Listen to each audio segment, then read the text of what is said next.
Ladies and gentlemen, hailing from Cleveland, Ohio, I give you BVO.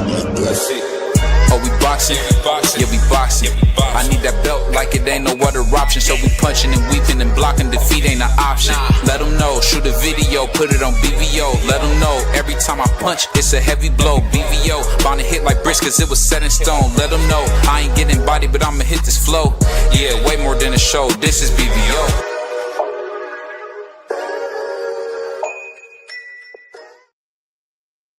Yo, what's up? What's up? What's up? It's your boy BVO Sports TV. We back for another live, better yet, man. What's going on? How you doing, Prize? What up, though? What you call me? Prize, right? Oh, yeah. I thought you said something else. What up, though? What's up with you? Oh yeah, man. He must be on that bunk again. Man, come What's on, up about man. that? Prize is on that I'm bunk, taking man. my daughter home like an honorable man, and I get called a fiend. That's crazy. That brother on that bunk. But I heard nobody say that forever. so the crazy thing, today we got to talk about this, man. It's a lot to talk about, but what you think about my man Anthony Joshua's uncle came out and said that AJ's thinking about walking away from boxing? What do you think about that? I mean, if he did, I'd be happy for him. I think he had a solid career, you know. He been champion. Some people might have one thing to say about him, but a lot of people gonna have, positive things to say about him. So if he walks away from now, he got tons of money. He still is in phenomenal shape, and I think nobody, it'll be fine. I think he'll be honored in the UK where he's from, and they probably have a parade and be all lit. You know what I'm saying? And if he wants to, he can just fight wrestlers. He knocks Yeah, them out. So I mean, yeah, he has nothing else to prove. If he wants to walk away, this would be a good time. He got paid big money in his last fight, so he don't have to fight. Fits, for real. But retirement might be good. Go have some kids and something. He don't got no kids or nothing, do yeah. He got a daughter. Yep. he? He got a daughter. Yeah, he got a young daughter. Go She spend all your might time be with your daughter 6 years. then. Yeah, I would go focus on that, and with Oh, all that money and might be stuff. kindergarten. Yeah, I just think this. I think it's no matter how you slice it, man. I think he'll never be what he was. To my brother Carol, he'll never be what he was, and it's okay, man. It's just at the end of the day, everything comes to an end. I hate to see this happen to him, but I just don't see him ever being the same again, man. What about you? Yeah, well, he didn't. I mean, he won some fights. He lost a few. He got knocked out, but he always showed you he could come back, still sell out of the stadium, still compete at a high level. Let's be honest, because he rocked Dubois before he got hurt, but he got excited and he got clipped. But that doesn't make him less of a man. He had a decent career, and if he wants to walk away, everybody, if you're a fan of him, you should be happy for him. Nobody shouldn't be hating. I know people gonna say, "Well, he didn't fight Wilder or Fury and stuff like that," but you know, that doesn't mean the man didn't have a solid career. I would say he had a pretty okay career. Shout out to my brother Skyler. I think the thing with Anthony Joshua that get me about this is you gotta remember how horrific something like this gotta be, man. He was in the car with his friends when they passed away, and Yeah. you know, I'm sure So if your head ain't in the game, this would be a perfect time because think about it. Now you enter in camp without your friends, without your boys. You Mhm. know what I'm saying? Like your strength and conditioning, that's your man's. That's like you coming to do a show and then might have slumped me or I didn't got slumped in the accident or something. You like, damn, Yeah, show gonna be different without pride for a while, but this is prize fighting. This is boxing. You gotta be 100% locked in. And if he says he's gonna walk away, that means his head ain't in the game. You know what I mean? Because of traumas like, bro, the man lost his man, his right hand man's. Like yeah, if the man want to walk away, I'm okay with it. yeah. I think the thing that's kind of disturbing about it is I see a lot of people still criticizing him. And you know what I'm finding out? A lot of those dudes, and I'm a water fan myself, but a lot of dudes that follow water are full of crap. Like we all know, Anthony Joshua did not duck Deontay Wilder. Al Heyman and Lou DiBella did. And I think it's so funny that why won't people just tell the truth? I don't see what's the use of going crazy on this man's name, because I remember, I don't know if you remember this, but around 2015, 16, when he first won his belts over there in Germany, his first belt in Germany. Was it Germany?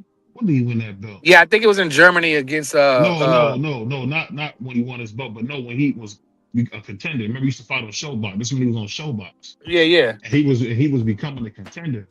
I remember telling Miss BBO at the time, "I'm happy we got an English speaking boxer." I was excited the brother spoke English. You Right, know? for real, for real. So I think people forget about that, and I think BBO, give me 2 seconds. Let me run my daughter in the house real quick. I'll be right do your back. thing. Do your I'll be right thing. back. The thing that's so funny about it all is this, man. When you talk about people that's in the sport of boxing, people gotta understand it takes a lot to do the sport of boxing, and it takes a lot from you mentally. Really mainly mentally. People think about the physical grind of it, but I mean, you can hear a lot of stories from Muhammad talking about how he had a hard time sleeping. You had Riddick Bowe saying things like, he used to eat the ice chips and how hard it was for him to keep his weight down. I think people don't realize that whenever you're doing something for your whole life, man, it's some type of sacrifice that goes into it. And for me, what I seen with AJ, if we being fair, is really a guy who showed you that you're not gonna win everything, but if you work hard and do what you're supposed to do, you can really become somebody special. And I think that's exactly what he did. Two-time unified champion. I know everybody like to play these stupid games as if AJ didn't put the work in. AJ put the work in, man. Did he fight Wilder? No. But it happens, dog. It happens. I mean, you can't expect every fight to happen. We got my man, the Puerto Rican Prince, in the house. Give me 1 second. We're going to bring the Puerto Rican Prince in after this. But you can't expect people to always do what you want them to do in boxing, man. But if you think about it, I think AJ was perfect in a lot of the things he did. He fought the guys he could fight. I remember him slumping Kovalev Pulev. I remember he beat Pulev to death. I remember he beat what's the dude from Russia, man? You remember the Russian dude that Deontay Wilder was about to fight? You know what I'm talking about? Pavlik, what's his name? Pavlik? No, not Pavlik. What was the dude's name? Dang, I'm sorry, I can't think of the brother's name. He's from Russia, man. And AJ knocked him out, knocked him dead. I just think when you think about Anthony Joshua, man, you gotta really say, you know what, hell of a career. One of the best heavyweights that we've seen of this era. I would say he would be number 3 or 4 for me. This era, so my man Blue Hustle. I just really can say with AJ, man, I'm really impressed at what the brother was able to do. I can't hate on him, man. I can't say nothing bad about him because he did some stuff people said he couldn't do. What's going on, Puerto Rico? What you got on this AJ thing? Oh no, AJ had a great career. He fought some of the best heavyweights in the sport. I mean, everybody wanted to see the Deontay Wilder fight, but you can't get every single fight that you want. It never happens. We never had a single person that was in the sport that fought every single body that we wanted to see him fight. It's always going to be somebody left on the table that these people don't get a chance to fight for whatever reason. But he had a terrific career. If this is the last thing, if this is him going out saying he's going to go ahead and retire, I would think he probably 9 times out of 10 is going to be a Hall of Famer. Like I said, he had a great career. Can't say outside of the Deontay Wilder fight, can't really say too many things bad about AJ.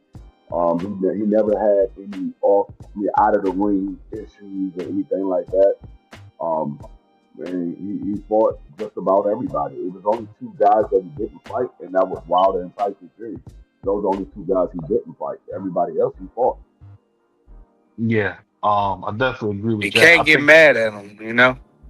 Yeah, he said, BBO, why you let BFV tell you T.O. was a professional racist? I mean, what I'm going to do? That I'm was arguing with crazy. him. I mean, it is what it is. Shout out to BFTB, that's my guy, but I don't have to agree. I met T.O. and he's not that way to me. I don't feel that way, but I mean, it is what it is. This is the cool thing about America. Everybody got a right to have an opinion, man. And it is what it is. Nobody's perfect. I'm gonna be honest with you. I'm gonna tell you something that you probably didn't know, Blue House. A lot of y'all are perfect. BBO done made some mistakes in life. I could say that BVO has said some stuff he shouldn't have said. BVO done stuff he shouldn't have did. So I understand a lot of you guys are perfect and never did anything wrong. But me being a person who's done things wrong or who's just a center man, I can't really judge to you. I mean, I feel like he said the wrong things. He apologized. We haven't heard nothing since. And I'm gonna leave it at that. But let me ask you guys this: when it comes to AJ, would you say that his career was better than expected, or did you guys expect it because he won a gold medal? Will we say that again? Will we say what Did about his his career career? turn out better than we thought it would? I mean, because he won a gold medal, I believe, in 2012 in the London Olympics, I believe. Did No, his career turn out better than you thought it would? no, I wouldn't say it turned out better than we thought it would. I think most people believed that AJ was going to be a champion, and he was a two-time unified champion. So I think it panned out exactly how a lot of people thought it would. Some people had him being an undisputed heavyweight champion. That didn't pan out, but Hmm. I think his career panned out pretty much how he expected it to go. Maybe he Hmm. might have achieved a little bit more than he expected, but I think it pretty much panned out the way he expected to go.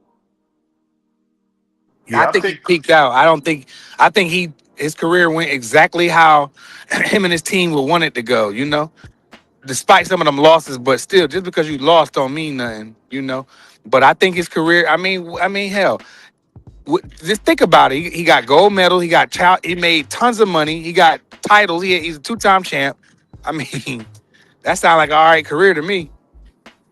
Yeah, I think with AJ, it's just like anybody else, man. They always want to put something else to discredit you, and I think that's just a way to discredit what the thing is this, man. AJ's not from America. And I think a lot of times people forget here in America, we got a lot of bravado, a lot of unnecessary arrogance. Those guys overseas don't have that, man. That's just not something that they have. You hear Cowboy when he talk, he never talk about like hurting people or nothing. He just talk about going in there fighting, then going home. So I mean, I think at some point we got to understand that guys are not Americans, so they're gonna have different ways of how they do things. But it is what it is. He said, "LOL, stop it." I most definitely did. He definitely did his thing. Um, what would you say though, Price? Can you hear me? Yeah, Yeah, I was on mute. Yeah, I think Joshua did his thing. I mean, he wasn't my favorite heavyweight, but that doesn't mean just because he wasn't my favorite heavyweight, don't mean he ain't do his thing. He did his thing. Gold medals, multiple titles, tons of money with everybody else. That's where everybody went. So he made all the money. He made all the belts. Got all the belts. Maybe Hmm. not undisputed, but he got belts. He got. I mean, what more? What way do you Did want he his have career to three go? belts? Yeah, he had three belts. So he was undisputed then. I mean, no, he wasn't. no, he ain't on the list, but he had No, three He he had three belts. belts. He had three no, he belts. had BBL. Don't start it, dog. So we was having a What you great show. talking Now you want to throw in some fugazi stuff. No, we know this is the era that you need four belts to be undisputed. AJ about? wasn't part of the era where you only needed three belts. He wasn't a part of that era. Free. All I'm saying, I'm not trying to be a free call a Fugazi. Shout out to Puerto Rico free. We was having a I great love this show. You guy, want to man. throw in some fugazi stuff. We not. He wasn't a part of that era where you only needed three belts. He was part of the four belt era to be undefeated. And he got three of them. So I Salute mean, to my brother Billy. I'll just say this. I'm gonna leave it alone because my man Free talking about I'm saying something Fugazi, so we don't want to do that. Shout out to the Puerto Rican. What's going on here, Sam? What you think about the great Anthony Joshua stepping away from the sport, man? What you think?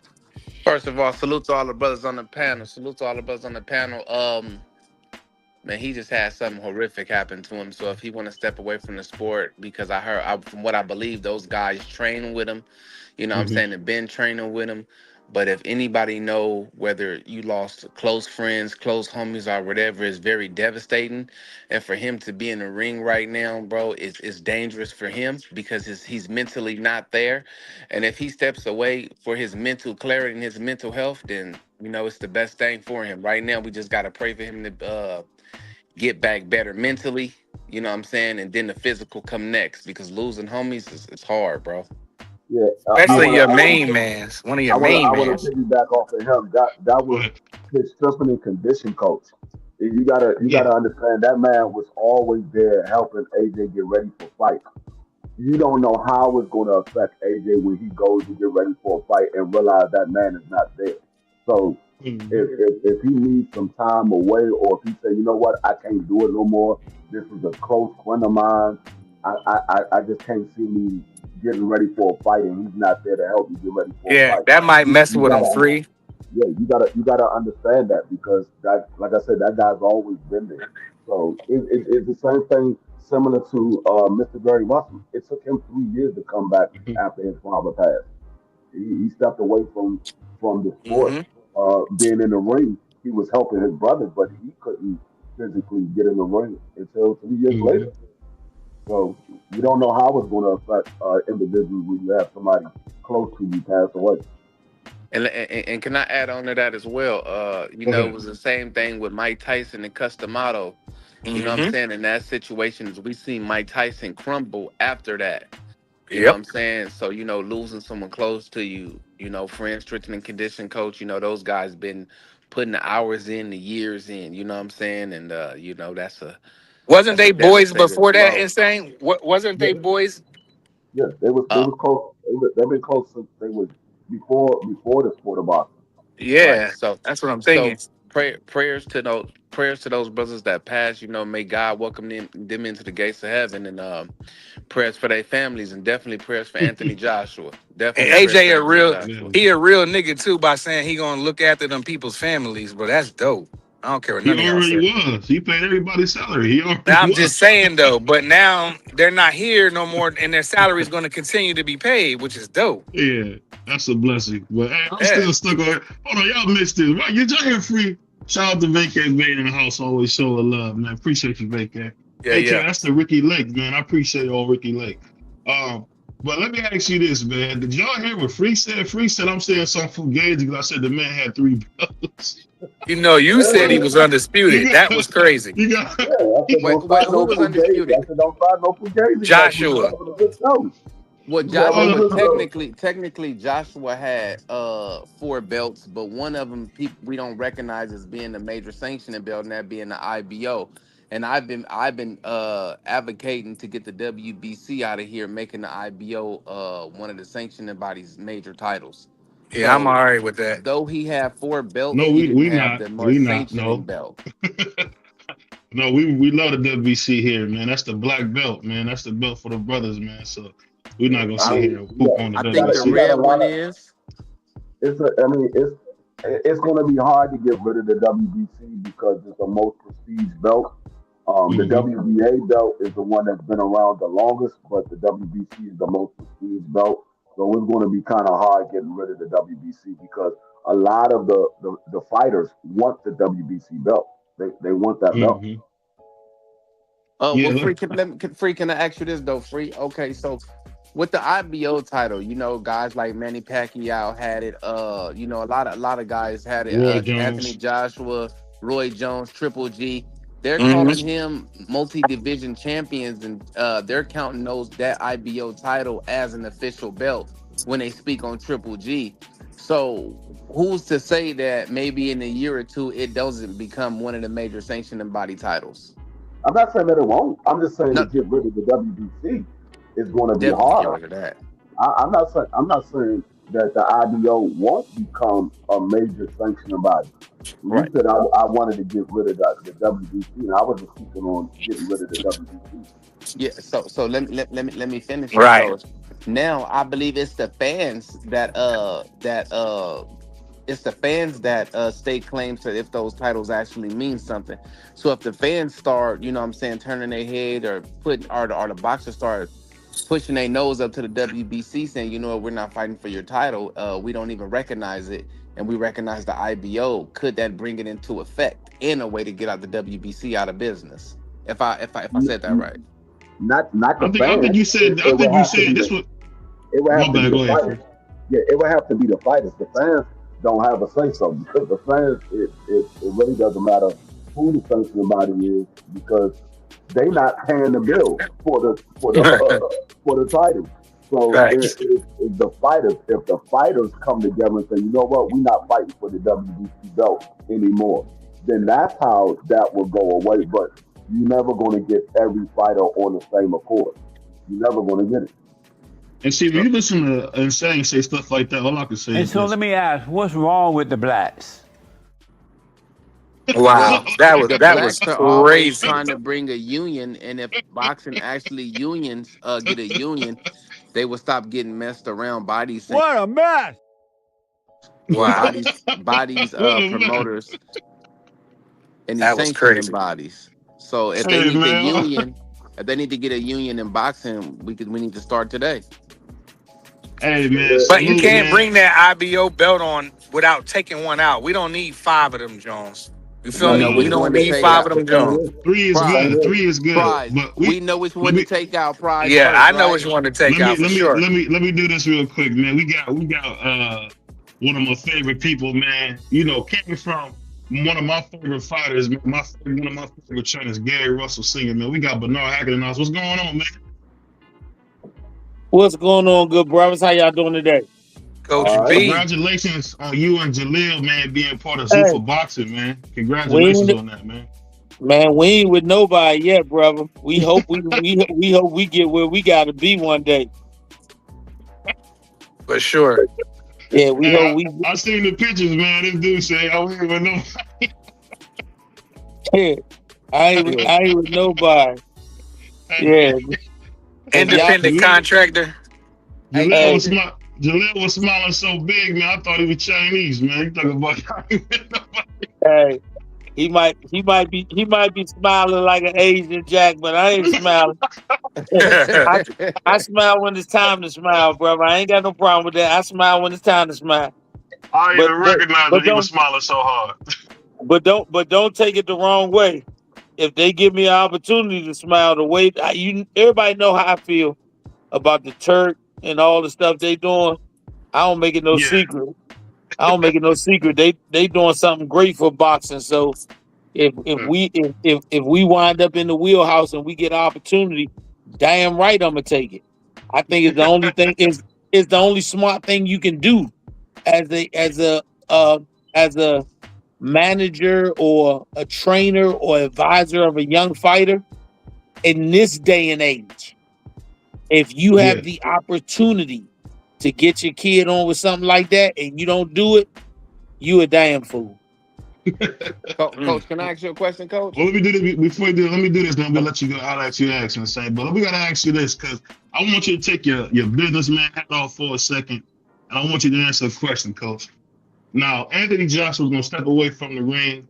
Unfortunately, his uncle said he's going through some things and he doesn't think he's gonna come back. What do you think about seeing a future Hall of Famer like AJ walk away, man? I'm asking you as a fan, not as a businessman, because I know what your businessman answer would be. And I'm asking you as just a fan of the sport, because I know you love the sport. What you As a think about fan of seeing the somebody like that go? Yes. as a fan of the sport, I Mm-hmm. think with the state of the heavyweight division, losing Mm-hmm. Anthony Joshua at this time, it hurts the division as a whole. Just Right. if you put his name in the hat just in conversation, then I Mm-hmm. think it lends excitement because he gives you Yeah. name recognition. But when Mm-hmm. you take his name out because he says he's retiring, then that hurts the division because if you think about the heavyweight division, Anthony Joshua might be the last active heavyweight that could be considered what they call a household name. Yeah. And without the household names, the guys who are trying to put themselves in position to be household names, those guys don't have a springboard. Mm. So I think it hurts in that way for the future of the heavyweight division because the heavyweight division, if you're being honest about the division, Mm-hmm. it's full of uh, ex football players, ex basketball players, weightlifters. It's full of everything but boxers. Mm-hmm. And we think what Roy Jones did was amazing when he became the heavyweight champion. If Roy Jones was in his prime right now, he'd probably be looking at defending the heavyweight title because it's not against boxers. Mm. That's a good point. Go ahead and say. I know you had a question for Coach. Go ahead. Yeah, coach. Couple of questions. So, congratulations on the. I think it's what it's called. Zufa. Is that what it's called, you guys? I don't want to. I don't I want don't, to. I I don't. don't know. I don't know. Ain't no congratulations to me yet. So Okay. Okay. ain't no congratulations to me yet. It's, hey, like I So said, I love what he doing, but right. until a check go in the bank, you can't congratulate. Right. So to my understanding, and that's right too. To my understanding, that their belt will be the lineal title, right? What if they made two? What if they made the IBO an official title just for Zuffa boxing? Would you be able to accept that as a major title? If they said, hey, this is a major title, this one and this one. If they made the IBO title a major title, I think I'm biased because my son wanted the IBO title when he first turned pro because of the significance it held to him in fighters that he idolized. They've all held it, and so that was a springboard. So I think in that aspect, yes. The only thing, but do people know why the IBO title is not currently a recognized title? That's the big question. Most people do not know the only reason it's not a recognized title is because they do not enforce mandatories. So if you're the champion and the number one guy, he could be the number one guy 5 or 6 years. They'll never force him to fight him. That's the Hmm. only reason. Now, if they became the situation of you have to face a mandatory, then I think that they hold just as many kudos as any other sanctioning body that we look at the big four. So if they did do that, and I don't see why it wouldn't make sense if that's the way that the powers that be want to go, because it is an established belt. It's not that it's not established; it just does not enforce mandatories. You make sure Okay. y'all subscribe to my man Uncle Okay. Kaz. Let me do this real quick. I just wanted to say that I want to ask you a question, Coach, because my man B3, I mean not my B, I'm gonna say my bad. My man D3 tried to bite my head off when I said that AJ had 3 belts. Now having 3 belts, isn't that pretty prestigious in your opinion? I think anybody who got 3 belts is prestigious because most people they don't have no belt or they got one. Shit, BBO, you ain't got but one belt in your whole closet, so That's that's not what prestigious BBO if you said. got three. That's That's not. crazy. No, don't listen to him, Bernard. That's not what he said. He said AJ was undisputed because he had 3 belts. Well, Hell no. Cut it out, man. BBO. He gotta go the distance with everything. It's never a screen pass with BBO, him to you a Gabriel horrible Young. person. Horrible Yeah, person. he always come with that foolishness. oh man, the reason I said that is I was watching the old fight with Super Judah, and he was becoming the undisputed welterweight champion. He only had 3 belts on. That's why I was saying that. But, hey man, I get what y'all saying. But let me bring this up. What do you guys think about Ryan Garcia years later? I think he's one of the most despicable guys in boxing. He actually got audio of him saying he's anti-black, which is crazy. But he actually took a lie detector test to prove that he didn't cheat against, as my man boxing source say, Devin Miles Haney. What do you guys think about him going all that way Can I years later about a doggone fight? can I Well, start this well, one out? well, And I think I need D Free to help me on this one too, because D Free was Right. law enforcement as well. So D Free, I've been in the interrogation room where they brought me down to the police station and they hooked me up to a lie detector test. They took me to the room. It was a long desk right there. The officer didn't sit next to me when I took the lie detector test. He stood in front of me. For two, I couldn't see what was on the computer. All I could see was the little check things moving. And they asked a series of questions. Is that how it go, D Free? it can go that way. They can sit beside you, be considered in front of you. It all depends on how they set it up. Okay, well that's how they did me. That's how they did my situation. Another thing, and this is the last part I want to say. When dealing with things like that, lie detector test, hair follicles, and things like that, the only thing that can 100% get you convicted is your DNA, right? If they took blood, if they took urine, right? Because that's going to tell a story. It doesn't matter what comes out of your mouth. So Right. when the toxicology came back and Ryan Garcia was pronounced dirty through blood and urine samples, I don't care what anything else says. I don't care about no lie detector test. I don't care. The black and You No, white is sound the like black and Ron. white. but see, this is the thing. That's This all is I'm the Because thing. saying. because it's the truth. That's why he sound like me. No, this is the thing. This is the thing. When it comes to a lie detector test is not admissible in a court of law. And the reason it's not admissible is because there's multiple things that can happen that can cause you to either pass the test or cause you to fail the test. So with that, they don't use that in a court of law. So people take lie detector tests, all you got to do is there's different ways to get around lie detector tests. You can put a stick pin in your shoe, which will automatically heightens your nerve, and it's a bunch of different ways that you can get around a lie detector test. You can practice to get around a lie detector test. You can have the question staged so you already know what the question's going to be because a lie detector test is off of you hesitating. If you hesitate, it will cause your test to go up or down. They want to see that it stays the same every single question. So if something happens and you hesitate, that test can go up, which would mean, oh, he's not telling the truth about something or he's hiding something. So that's the reason why I don't buy into a lot of detector tests that much. But also, when it comes to Ryan Garcia, why are you taking a lot of detector tests now, 2 years later, when you're about to fight Mario Barrio? What is the point? What's the point of His You his got lie detector test lied.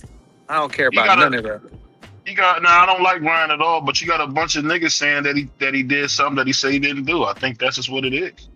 it? But Um, he could have did that when everybody said he did it. He could have took a lot of detector tests, didn't? It doesn't matter about the lie detector test. What No, I, happens I with know the I know it blood and the don't matter. urine? But when I'm saying this, why you wait 2 years later to take it? If that was the case, Because you he could have took because it. he needs some buzz in his fight with Mario Barrios, and he needs to connect himself to Devin Haney any way he Right. can to That's get what the I'm saying. eyes I on him. already know. I know it's Facts. bogus, but that's what I'm saying. That lie detector test is not going to pass anything.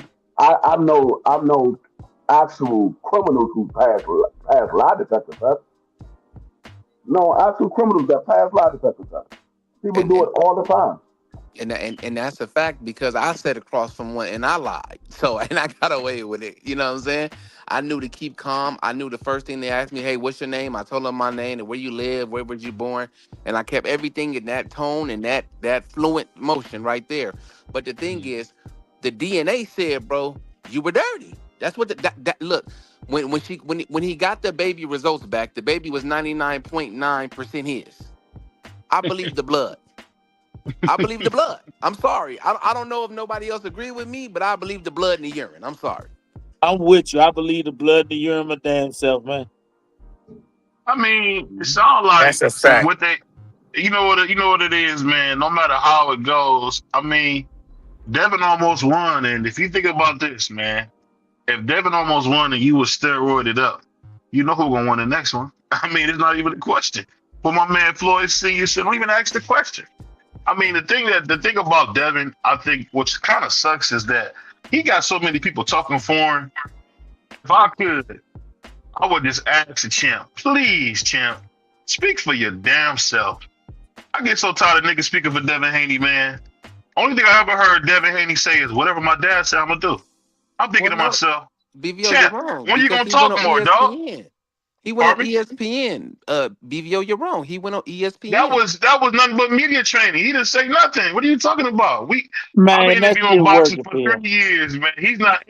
These dudes are not saying anything on these interviews, bro. Can I Man, talk to that the shit coach for a working second? for him, man. That shit Can I Say it talk? working again. for him. Can I That talk to shit the coach working for for a Devin second? Hank.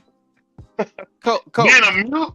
coach. Ask the coach a question real fast, please? Thank Let you. me do the Mexico this. The nigga's a mute. He's a doggone merman. The Man, nigga don't talk. hold on, BVO, hold The on, nigga don't talk. What are you talking about? He coach, don't talk. coach. Can I ask you a real question, coach? Excuse my man Champ Ross. Go ahead. Can Yes, the coach sir. hear me? Okay. Yes, sir. So coach is coaching me. He's my father. If I'm paying coach to handle the business for me, that's coach's job. I don't need to talk. That's what I pay coach for. And Bill's doing his job. Am I right or wrong about that, coach? One It's not hundred about percent, Bill. man. It's not about Hey Bill. man, look here. Marshawn Lynch made a whole NFL career off shutting the fuck up. One nigga, dude. You talking about Wait. one nigga No, did that. Hey, I'm look, gonna I'm just gonna bro, tell say you and, this, like and he this. man. made one line famous. I'm just here so I don't get fined. But let No, me I'm just gonna say tell you this, like this. man. I'm gonna tell you like And this. BBO go ahead. said he's a mute. He's one of the richest mute in the United States. Young at that too. Don't forget Young and Put Black. I put my picks in, chat Ross, on your thing. I put my picks in, but I'll say this, man. I, it's the same thing that when I was talking to Jalil at the fight. I asked Jalil why he don't talk more. I don't understand these young dudes. These niggas not talking. What in the world is that? Muhammad didn't do that. Sugar Ray Leonard didn't do that. Them niggas were talking. No, I but just don't get it. you want them to be somebody that they're not. If he's not a talker, why you gonna make him talk? He's not a talker. You can't Then make you can't somebody do ask for the something big that they're money. not. You can't ask for the No, big money he's then. getting money. He's getting money. What are you talking about? He's getting money. Dude, hold on, Is free. Devin Haney minimum wage fighter or is he a rich fighter? He's rich. He's rich. He's rich, but Okay, free. so what are you Free, let me talking ask you about? this. Let me ask you this. When we have dudes come up here that don't talk, doesn't it suck for an interview when we got these niggas who don't talk? No, Am I wrong? Yes or no, free? once again, you're looking at how somebody else did what they did to make the money that they made. He's doing it the way he do it. That's his personality. That's who he is. I know Art Monk made millions of dollars. Art Monk never did an interview. Daryl Green made millions of dollars. Never did an interview because Is that Daryl that Green was as the way clever they as did it. Deion Sanders? No. Deion Sanders made millions of dollars, and he was a talker. But that's Deion Sanders' way of doing it.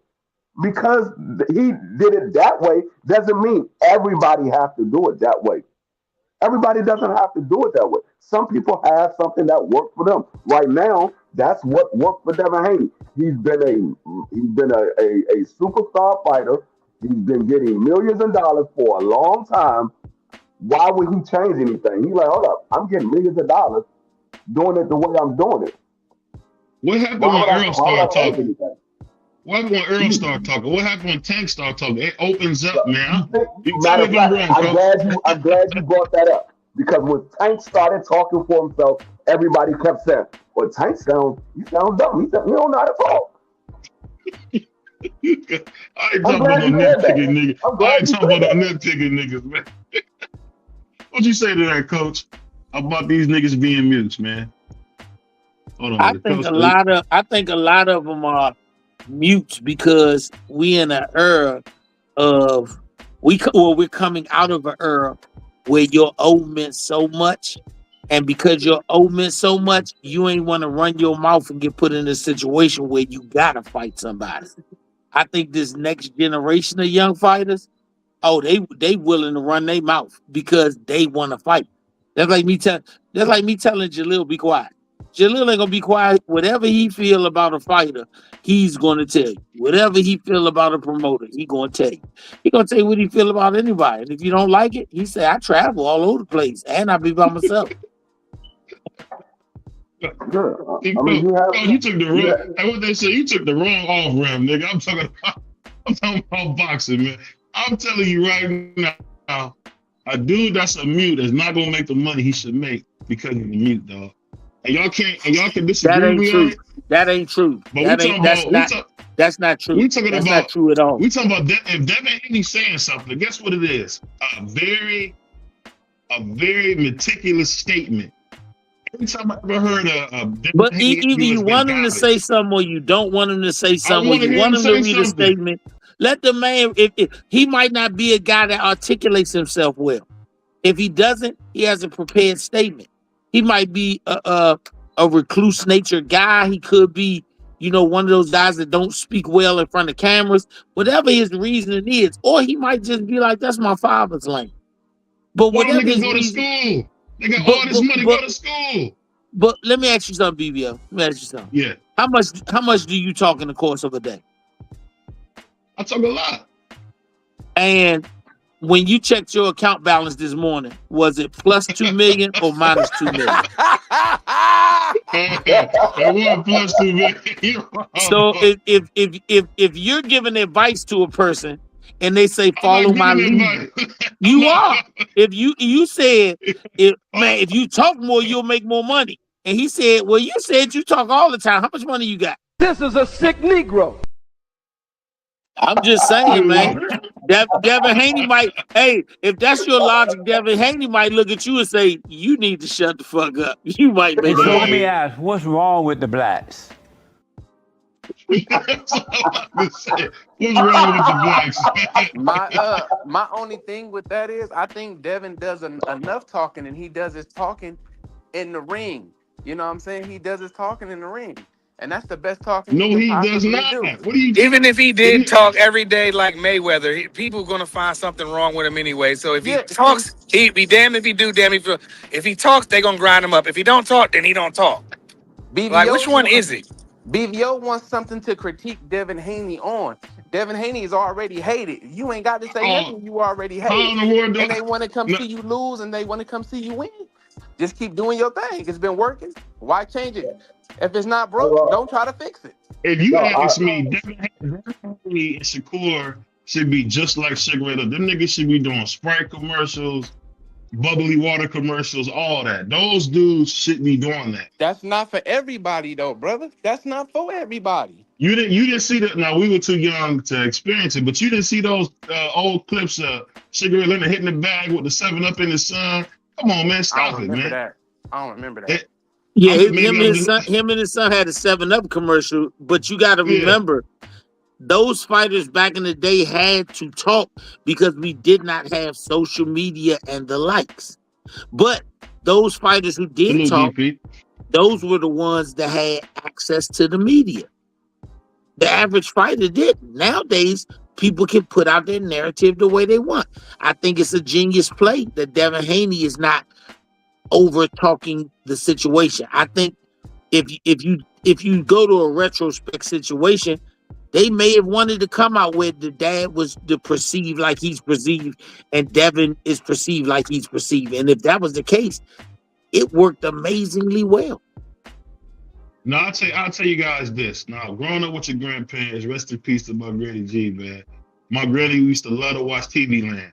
And TV Land would show old commercials. And I I don't know, remember TV a lot of you guys might be too young. They used to have OJ running through the airport for Hertz. I mean, he'd be running through the I airport, remember that. ducking buggies, all that. Because OJ used to talk, man. I don't know if that's a good example. I get And, that and, and, niggas and what don't did want to talk. OJ say? And what did OJ say that made all his people that look like him frown?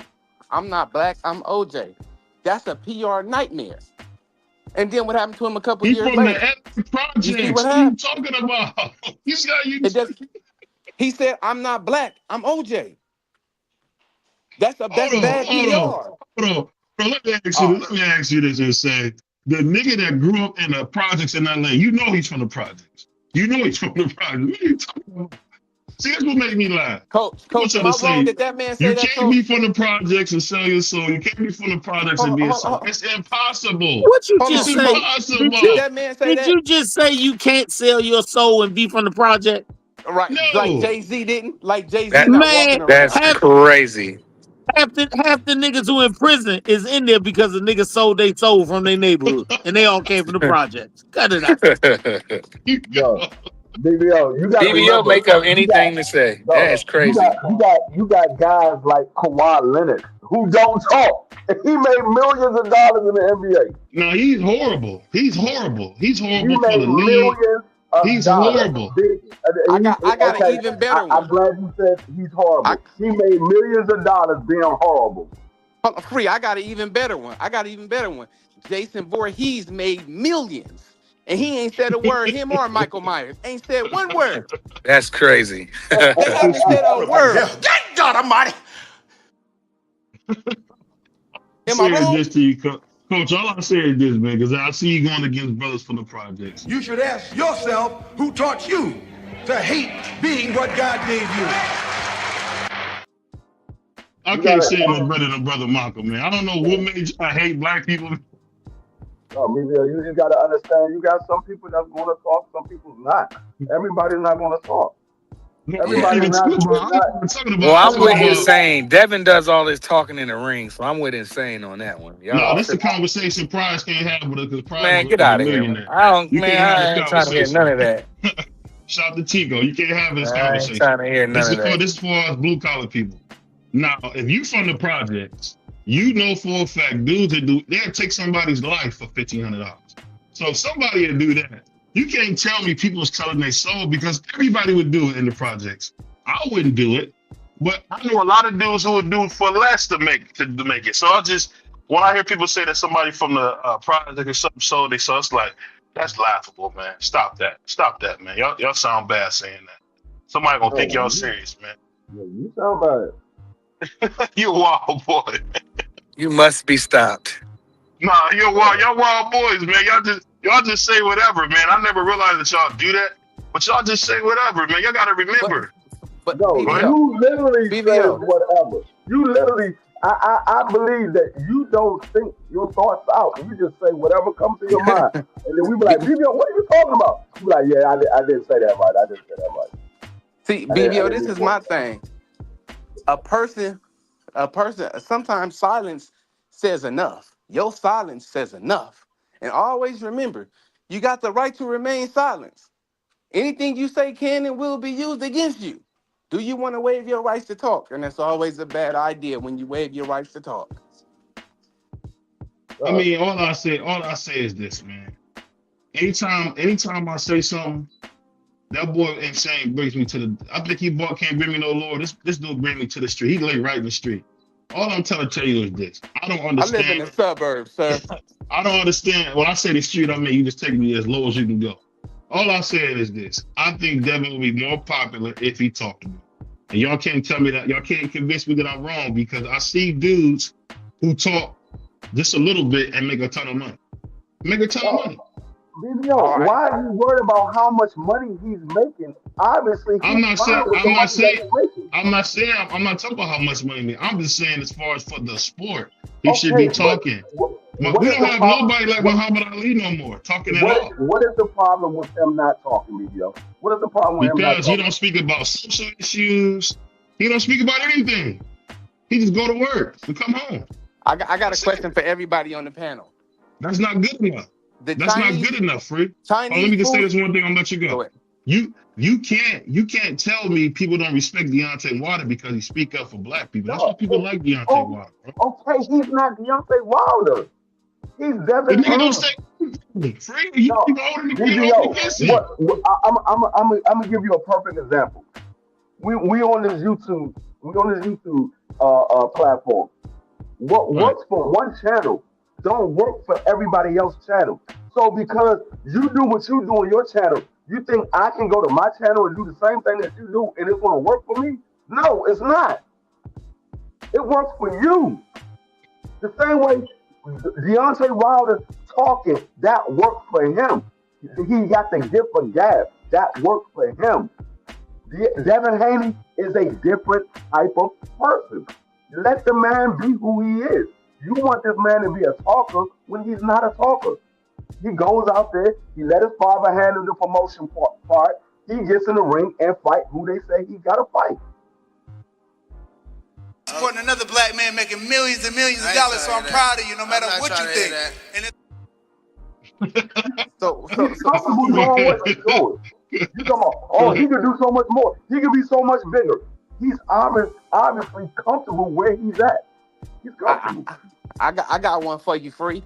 When the last time you seen a Chinese food restaurant commercial? Yet they still make millions and millions of dollars every year. No commercials, no nothing. It just is what it is. And say you want a racist dude out. No, I'm being honest. When the last time you seen a commercial? You haven't. This is a sick Negro. Millions and millions of dollars. You out of order. You know I'm not wrong. You definitely You out of order.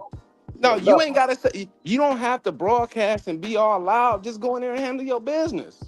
That's all you This gotta dude do. said, I ain't never seen Anthony Chinese. Think about this, but no. You never seen the Anthony Chinese impressed. Man, he ain't giving you nothing but facts. We got to put some sort of facts over that bad gravy you be pouring out. I mean, I don't hear you saying the same thing about your boy Virgil. Virgil don't talk. Virgil who? Ortiz.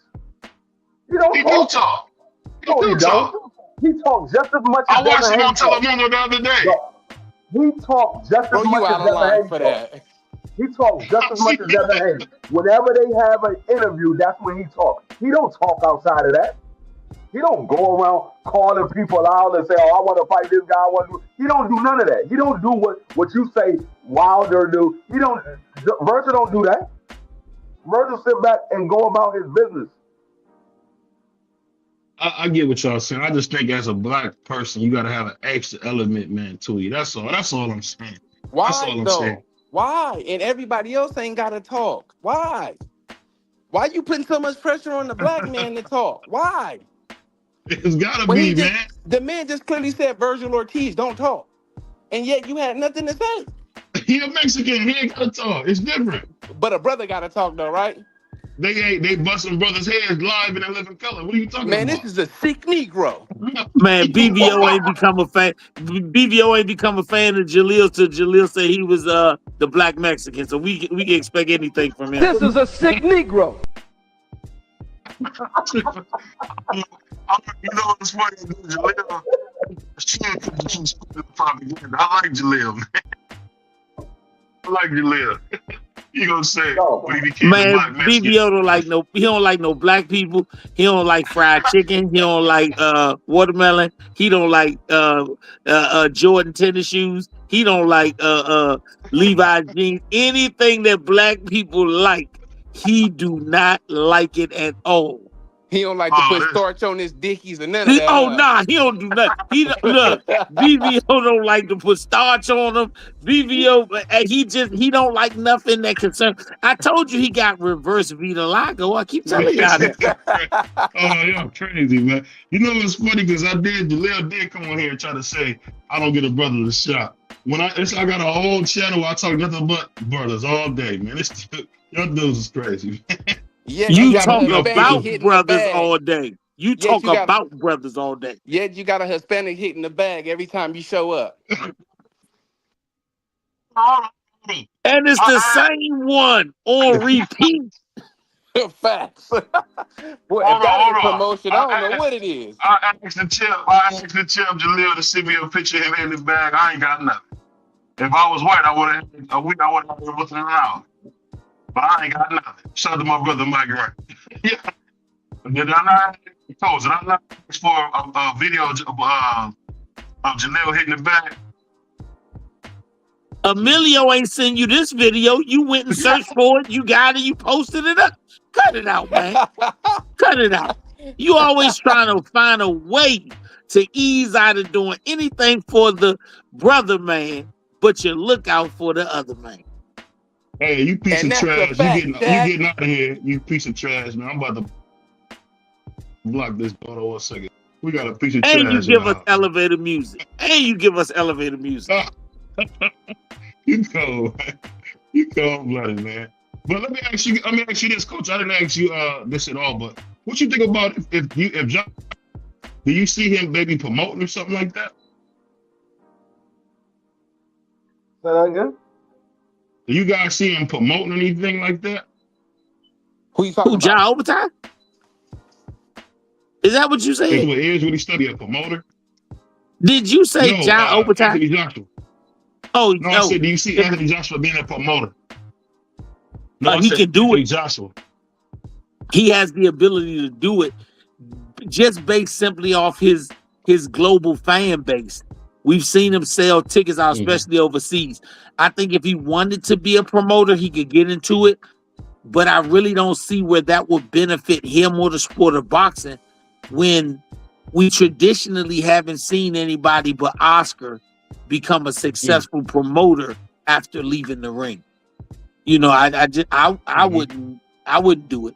I think if he wanted to mentor some fighters, especially a heavyweight, if I Mm-hmm. had a young heavyweight that Mm-hmm. he took a liking to and wanted to mentor him, I think that young heavyweight could have a great career just having the name Anthony Joshua associated with it. Yeah. Yeah. That's a good point. That's a really good point. Uh, go ahead, and I know you have someone. I was about to say something. I just forgot what I was about to say. Well, depends on whatever he wants to do. One thing we want him to do as a black man, get your mind together, bro. Get your affairs in order. And whatever you're going through, brother, I'm saying, let God be with you. Get as much therapy as you need. And guys that lost friends before, we know how that feels.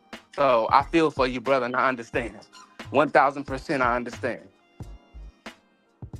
So let me ask you this, Spring. What you think about that? What you think about him being a promoter? Um, I'm right there with Bernard. I don't know if that's something that in his repertoire. Mm-hmm. It takes experienced individuals to be able to promote. You got to know how to go about the business. He's so used to Eddie Hearn doing it, he might not know how to go about doing it. Because a lot of times when those guys Mm-hmm. let other people do things for them, they don't always know how to go about it. Like when Floyd was he got in the business, he had Leonard Ellerby, he had Al Heyman, so it was an easy transition for him because he had other people actually showing him what he needed to do. He was just bringing the fighters in. They was really doing the promoting. He was just bringing the fighters in because of his namesake. AJ probably can do something like that. He can use his name as a head of the promotion company and bring fighters in, but he probably will have to have somebody else that actually do the promotion because it's not something that anybody can just do. You got to know exactly what you're doing. Yeah. I think promoting has to be just as big of a passion as fighting. Mm. Some of the most polarizing figures in the sport of boxing that have withstood the test of time are promoters. Bob Arum, I think he has always had the gift of gab when it came to being able to talk the right talk for a fighter. I think that's a talent. Oscar De La Hoya, I think he developed it, especially coming from being a boxer to the ability to be the promoter. He also had the assistance of Bernard Hopkins and Shane Mosley early as well. I think Mm-hmm. Eddie Hearns does a great job. I think the owner of Queensbury does a great job. I think people give not enough respect to the to the front line guy. The Michael Jackson of all these promoting companies are the owners of the promotion company. They are Mm-hmm. the guy that gives you the most conversation. If you think about, I think about Bob Arum. Bob Arum has gone through maybe 6 or 7 megastars over the time of him having Top Rank. But the one Mm-hmm. consistent thing that you know about Top Rank is Bob Arum. So I think you have to have a passion for promoting, just like the top level fighters have a passion for fighting. And I don't know if that may be Anthony Joshua's passion. Yeah. And plus with all the Hey. stuff going on, that might be years for him to try something like that. Maybe he wants to try that. He got the money, but I don't see him being a promoter. Maybe he can like do like free and advise some guys, get the door open, like, yo, I know a great fighter, and then send them to Eddie and them and do it like that or whatever. But I don't see him like coming out with AJ promotions or nothing like that. That's I What don't know. got me was this. They said AJ has made almost $300 million in boxing. Oh, yeah, I'm not surprised. I mean, that's like wow. I didn't know he was making money like that. That's just That boy's boxing. getting a bag, bro. And if I that's the mean, case, he might go broke being a promoter. Because if you say he made 300, no, not trying to be funny. If yeah, I you know what say you he mean. made 300 million Mhm. and Canelo's made probably around the same money, look at the promotion companies that went broke or have lost all of that glitter and glamour because the money stopped coming in. Whether it's We used to hear about PBC had a $500 million hedge fund that they went through. Mm-hmm. Look at the promoters who started promoting and then ran out of money. People don't. It take a lot of money to run a promotion company. And when you think about it, I think Don King put it best when they asked him about Felix Trinidad. He said, "I have to have one lion, but then I gotta feed a lot of sheep to him." He was like, "Man, look, you can't have." He said they asked him about having 3 superstars. He said no promoter can financially afford 3 superstars because you got to keep a roster of lamb to feed to.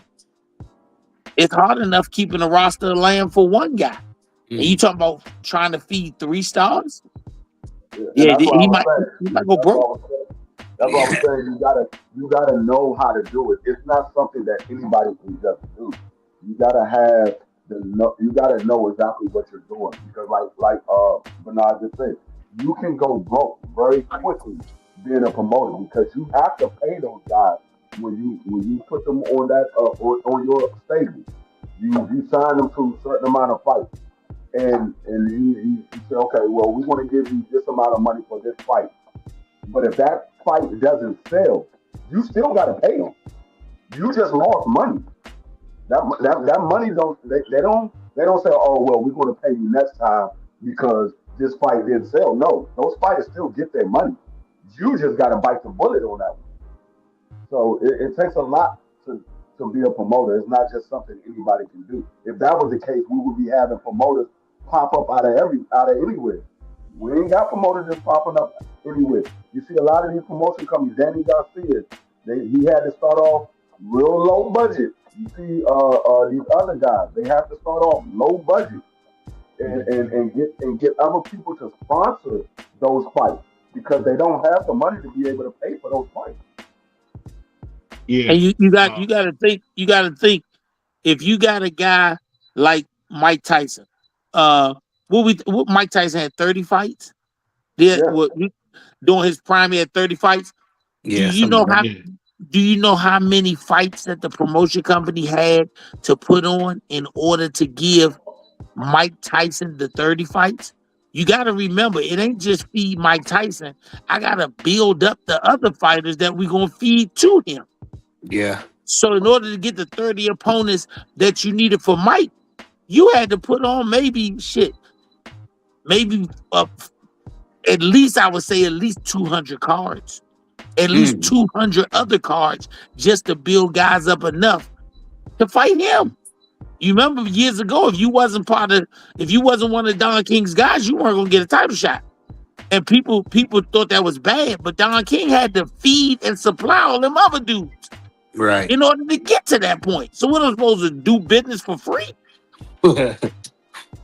Yeah, that's why I don't see Joshua stepping in that lane. And if he does, I don't see it happening for a while. Hey man, salute to the most evil man in boxing talk. I mean, just an absolute evil brother, man. Shout out to Pop, man. One of the most evil guys That's crazy. in boxing talk. Shout out Pop. But I'll say this, man. What do you guys think about this? This is kind of the rumor mill I've been hearing. Tim Tszyu has a big fight coming up in Vegas, and there's also been a little bit of word of possibly Devin Haney fighting Errol Spence. Do you think that's a good fight for Errol Spence to come back to fight Devin Haney at 54? Devin Haney's a welterweight. He's not Well, what they're talking about is him coming to welterweight to fight Errol Spence. That's kind of like the rumor, man. What you mean junior middleweight to fight Earl? Yeah, 154. I mean, hell, that'd be a big payday. I mean, do you think that'd be a good pass on the torch fight? Do you think Devin can beat the life out of Earl at this age? I mean, I don't know, man. Well, I ain't seen Earl in action in a minute. Last time I seen him in action, he didn't look so hot. He probably beat Earl dead.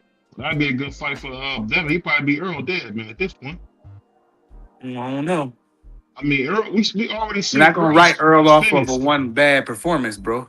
Man, he had a horrible performance. So what? I'm pretty sure on your job. I'm pretty sure on your job, at some point in your career, you had a horrible performance at work. I never got chased in a car and got thrown from a car either, bro. Man, come on, man. The people write off George Foreman when he had the horrible performance against Muhammad Ali? Nope. They didn't write him off. He went right back Yes, in they there. did. He had a whack exhibition where he fought They did 6 not niggas in write him one off. night. He fought Video. 6 niggas in one night. Video. They did not write off George Yes, they Foreman. did. Look at the videos. Video. What, were you alive? I wasn't alive, but you know I study Okay, this so how stuff, you bro. gonna say they did? How you gonna say they did? You weren't even The alive. man fought 6 niggas in one night. After he lost No, Ali, they he fought 6 niggas in one night, and then he got his ass whooped 2 times in a row. DBO, they did not write off George Foreman after that. He went right into the next fight and beat Joe Frazier. They didn't write him off. He went right into the next fight and beat Joe Frazier. What? Not coming off of Ali? Coming off of Ali? No, not coming. Yeah, he came off of Ali and went right and beat Joe Frazier. Let me double check. From thought my it was- understanding that he beat Frazier first and then Yeah. he fought Ali. Yeah, he beat Right. Frazier and Ken Norton first. Yeah, I know he Yeah. beat Frazier. Did he beat Frazier twice? They only fought the No, one he- time, right? They only fought one Oh, time. it was Ali that fought. It was Ali that fought They fought in Frazier. Jamaica. Yeah. They fought in Jamaica. Come on, man. You gotta have your stuff together, brother. Come No, on, they man. didn't. So Man, you Free talking don't about- gotta have his stuff together when you'll never be together. Oh, you said because I'm black. Hold on. You said because I'm black. BBO, so you telling me nobody cared about Ali after he lost to Ali? Nobody cared about Foreman after he lost to Ali. That's what you're telling me. That's what George said. I'm asking you, is that what you're telling me? So I put like after he lost to Muhammad, his next fight was against Ron Lau. That's my favorite fight of all time. I'm He asking beat the you, hell out of are you telling me they He didn't did like fight Joe George Frazier Foreman a second anymore? time. They didn't like George Foreman anymore when he lost to Ali. That's what you're telling me. All I'm saying is that he fought like 6 niggas in one night. He was going through it after that. Because remember he fought Jimmy Young. Can I I remember put my Jimmy input Young on whooped this? his ass. Did you ever see that fight with him and Jimmy Young?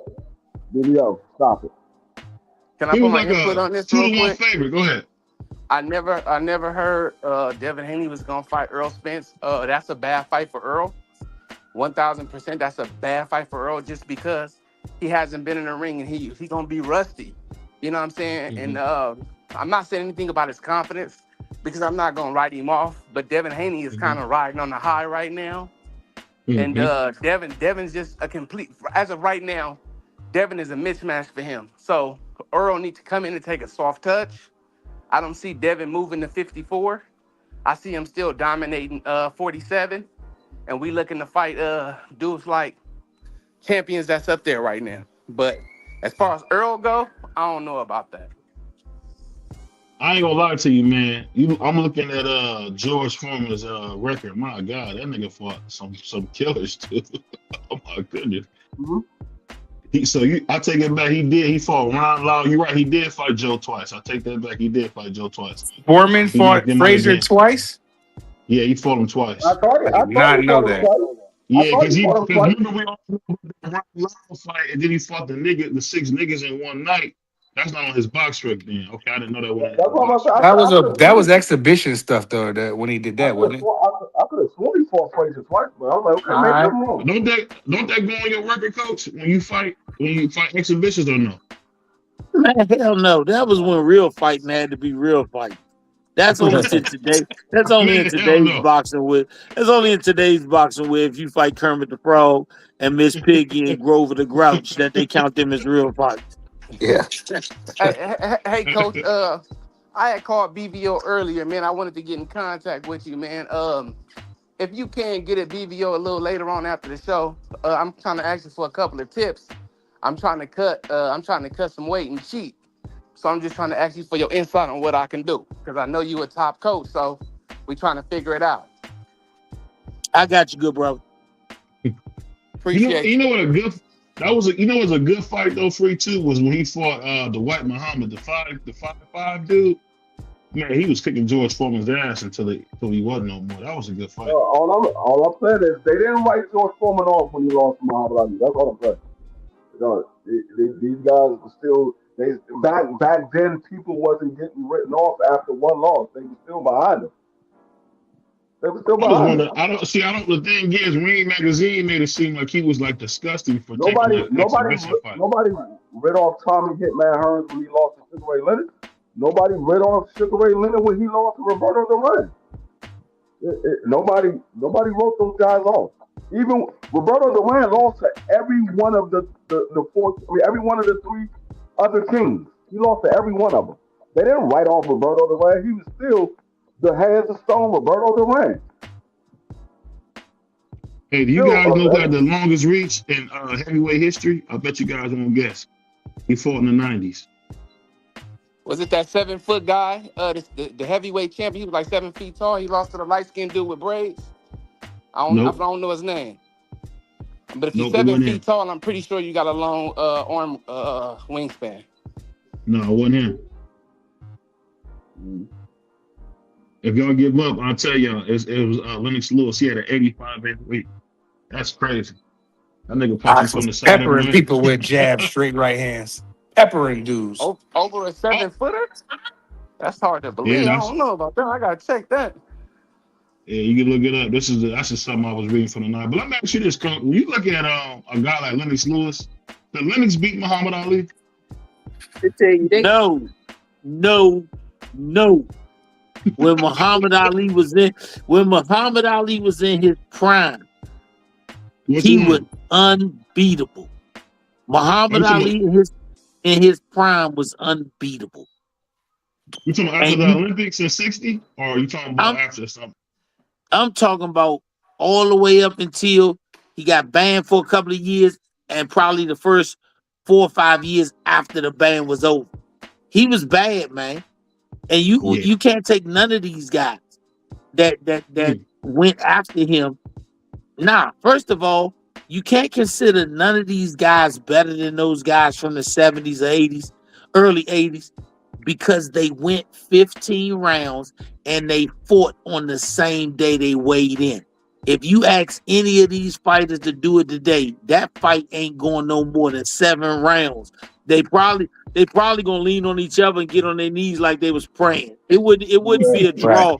It wouldn't be a draw to be a tie. Most of these guys probably not going to be fighting at the weight class that they at. That's a fact. That's a fact. So when you talk about comparing those guys from that time period to anybody who fought from the mid 90s, all the way up to current, the dexterity that it took to make weight and fight, they don't have that. That's just not there. You got to think we in the era now, and I'm period, not no one person missing, where guys balloon up 30, 40 pounds, 50, 60 pounds in between fights. You never saw a fat, out of shape Ali, even when he was waiting 3 years to see if the ban was going to get lifted. I've definitely never seen a fat, out of shape Sugar Ray Leonard. That man was always. So I saw old Sugar Ray Leonard, but I ain't never seen an out of shape one.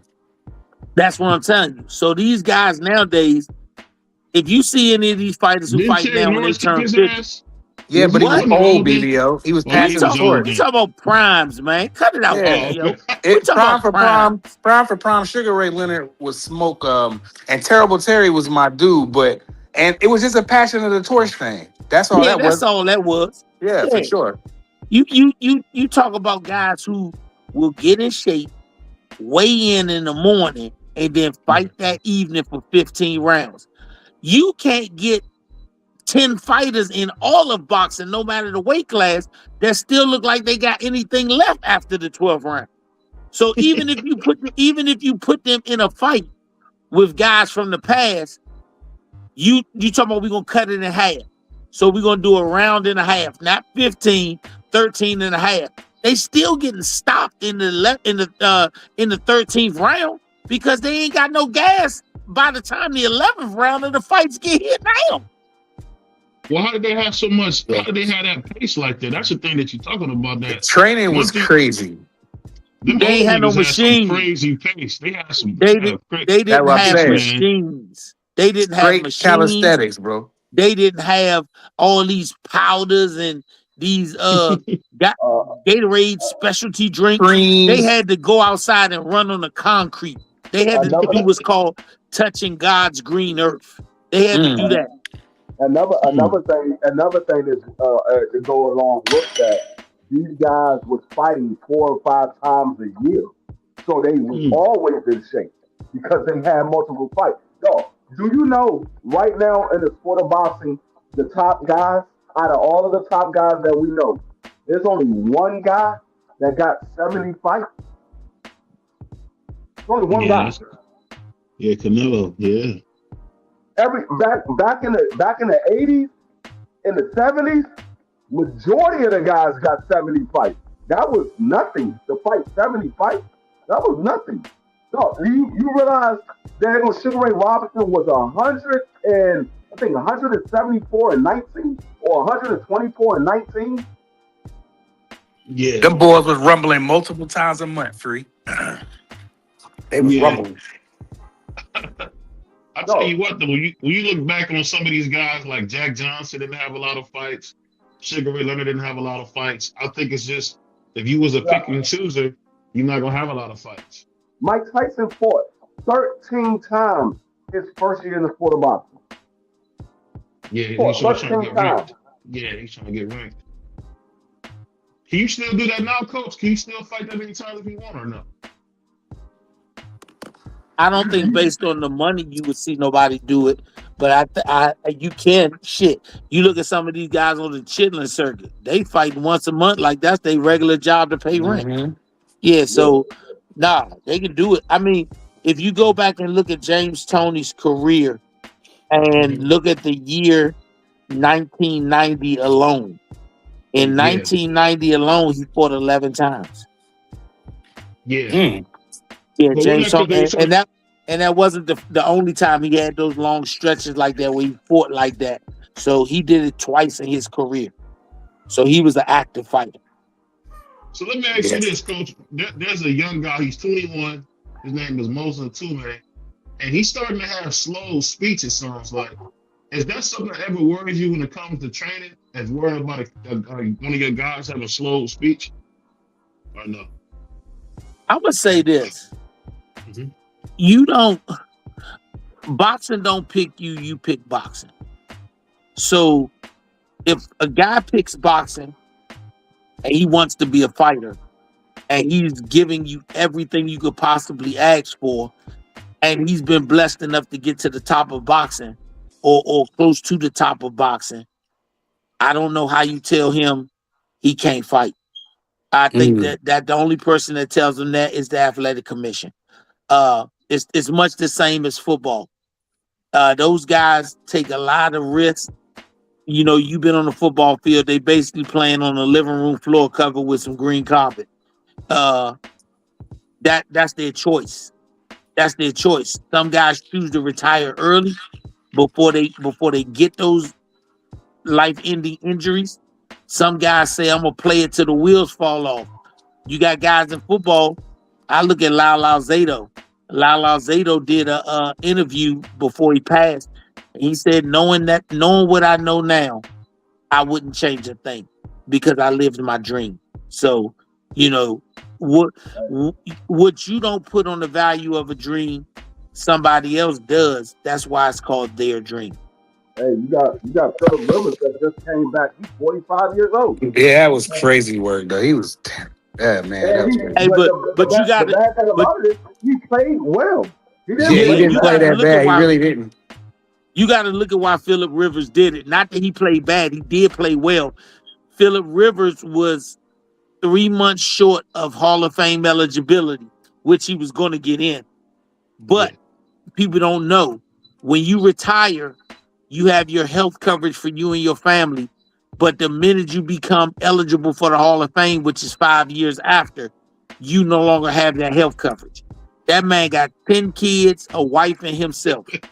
When he Yeah. when he went back and played one down, that restarted his 5 year clock. That So man gotta have that bread. he just secured 5 more years of health care for him and all his kids and his wife. So I applaud Philip Rivers for beating the system. You know, I was just looking real quick, bro. I completely forgot that Montel Griffin beat Tony twice. Yeah. Yeah. Yeah, he did. Remember, That just took me down memory lane real quick. Uncle Reggie said he got cheated versus James Thompson. And he got a disqualifying win over Roy as well. Yeah, so he beat Tony and Roy. Montel Griffin, shout out Montel No, Griffin. he ain't beat Roy. Roy punched him right on the ground.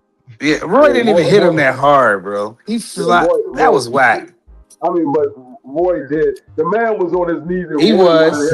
Roy wanted him to lay down. He didn't want him to be on his knees. He wanted him to lay down. Montel Griffin was having some success in that first fight, but the second fight, Roy was not playing around. He smoked him quick. I would have loved to see Roy versus Oscar, man. I bet Oscar would have kicked Why? Roy's black ass. You out of your mind. There you go with that bullshit again. You out of control, BBO. I'm disappointed that you said that. Right there. If there was any fight that I say Oscar was going to get stopped in, it would have been that fight. No, I'm talking about Oscar in his prime. Not when he fought Floyd and he was old. I'm talking about in his prime. Like when he fought I'm talking about Shane in his prime, right? I'm talking about in his prime.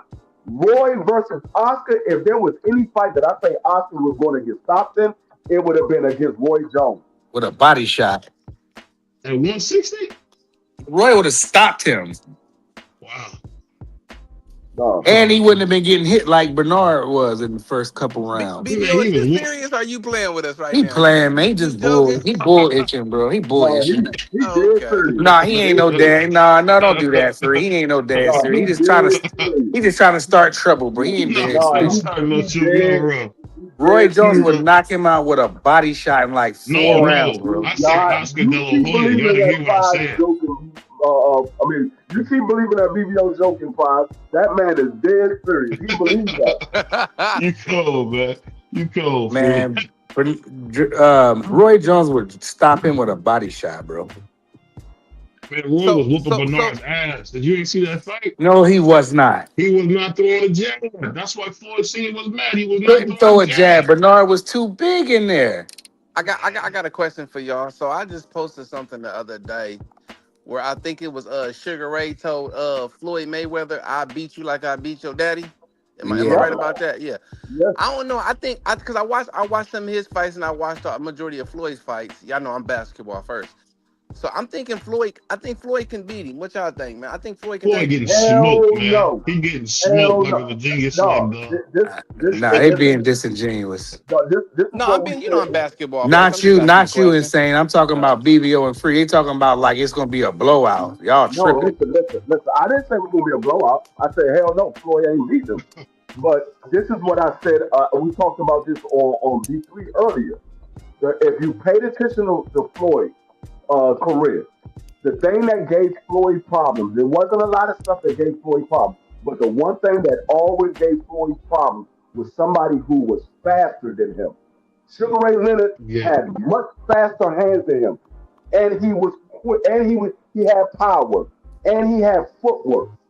Sugar Ray Leonard, you got to remember, Sugar Ray Leonard beat the brakes off his father.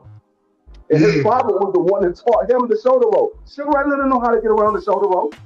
You know how to get around it. So you don't think that Floyd would have switched it up? You don't think Floyd had a plan A, B, C, D, E, F, and G? Yeah, I don't care if he had a plan from A to Z. But it was too fast. He would get all those plans was getting beat. So what happened when Roberto Duran beat him then? What's up with that? He fought the wrong fight. Okay, so what makes you think he won't fight a Floyd fight? Y'all tripping. He's not gonna play with Floyd. He's not gonna. You don't know what he gonna do against Floyd. How many times does Ray beat? Ray at the end of his career, he got beat 7 times by the end of his Ray got his ass whooped. At the end of Floyd's career, how many times Floyd lost? Well, Floyd I rest my case. That don't mean rest my case. Floyd picked and choose, man. You can't use the triangle theory because Floyd didn't lose. None of those guys fought Ray. You got like Floyd fought somebody that fought Ray. You saying because he beating his daddy? You say because he beat his daddy, he can beat him. He's not his daddy. He's only his father's son. I said his father taught him the shoulder roll. He knows how to get around the shoulder roll. Does Floyd fight better than his father? Yes, he fight better than his father. A lot better, correct? If that's what you want to say, yeah, he fights better than his father. father. The Black Mamba was good. Wait a minute. Now hold on. Free, you said he lost 7 times? Yes. No, he didn't. How many times Sugar Ray lost? 3, 3, yeah. He like 40-3, right? something I like thought it that. was. I thought it Yeah, was. he like I thought he lost to Torino one.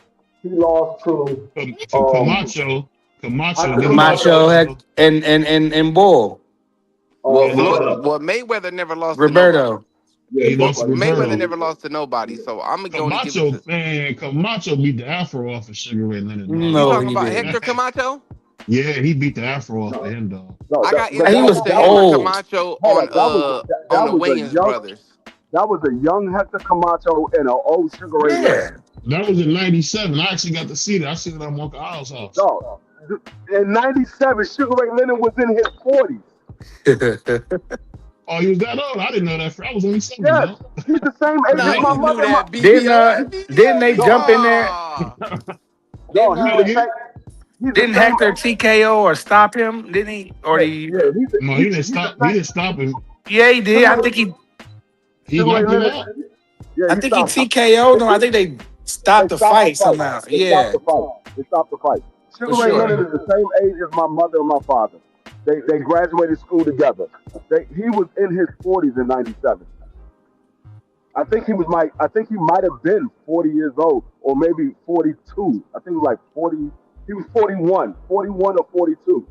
What you think, I Coach? was You 12 been in in there with the best. What you '97. think, Coach? I think you have to look at Sugar Ray Leonard, look at his career in its totality, but look at it respectfully. If asking this question, if Sugar Ray Leonard retired and never fought again after the Marvin Hagler fight, how would you feel?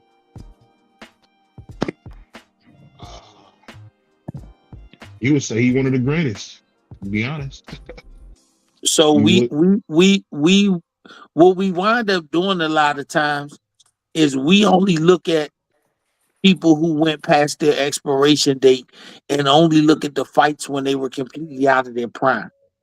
If you look at them in their prime and then you compare them to another fighter that you like, but only looking at the primes, that's the best version of them versus the best version of them.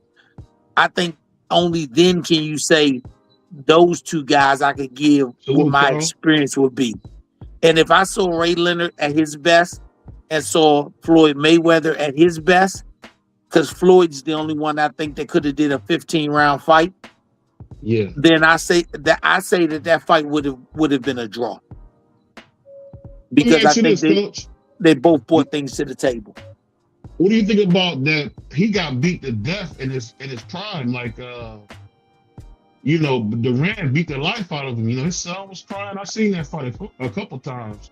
Durant did not his beat legacy? Durant did not beat the life out of Sugar Ray Leonard. Sugar Ray Leonard was a 23-year-old fighter, and he was going up against one of probably the best fighters in the world. And he tried to prove that I could fight. The one thing I do say that Ray Leonard had to learn over time was the IQ portion, where Floyd he relied on the IQ portion.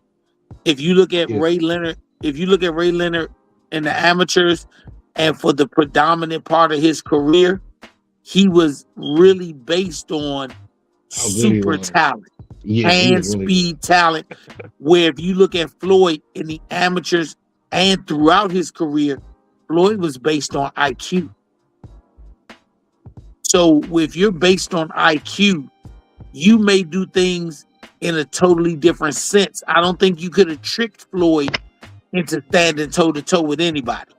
Whereas Ray Leonard, because he was more talent and he developed an IQ, talent and that special gift will make you think I can go on anybody's home floor and beat them with that special gift. Well, let me ask you this. With the Miguel Cotto fight, is that one of the things you would hold against Floyd because of how he kind of struggled with that big athletic fighter? No, I actually give him praise for that because Floyd didn't have to fight Miguel Cotto. Miguel Cotto was a very big, strong fighter. But even in that sense, Floyd's IQ once again found a way to get the win. we were. I think we give Miguel Cotto more credit because we actually saw Floyd nose bleed. It's like Mm. when you was in the ninth grade. That's all we remember. We don't remember that you slammed into the parking lot floor. That's funny. Yeah, I just think when I look at that fight, that was one of the most confusing fights I ever seen because he was able to make Floyd fight. Why didn't more I people make him do that? That's the part I never understood. From what I seen Floyd beat that dude up. Maybe I'm wrong. You know what I'm saying? Or y'all don't like my boxing knowledge. I know I'm not like y'all, and you know what I'm saying, knee deep into boxing. You know what I'm saying? But from I seen Floyd beat that dude up, and I could be wrong.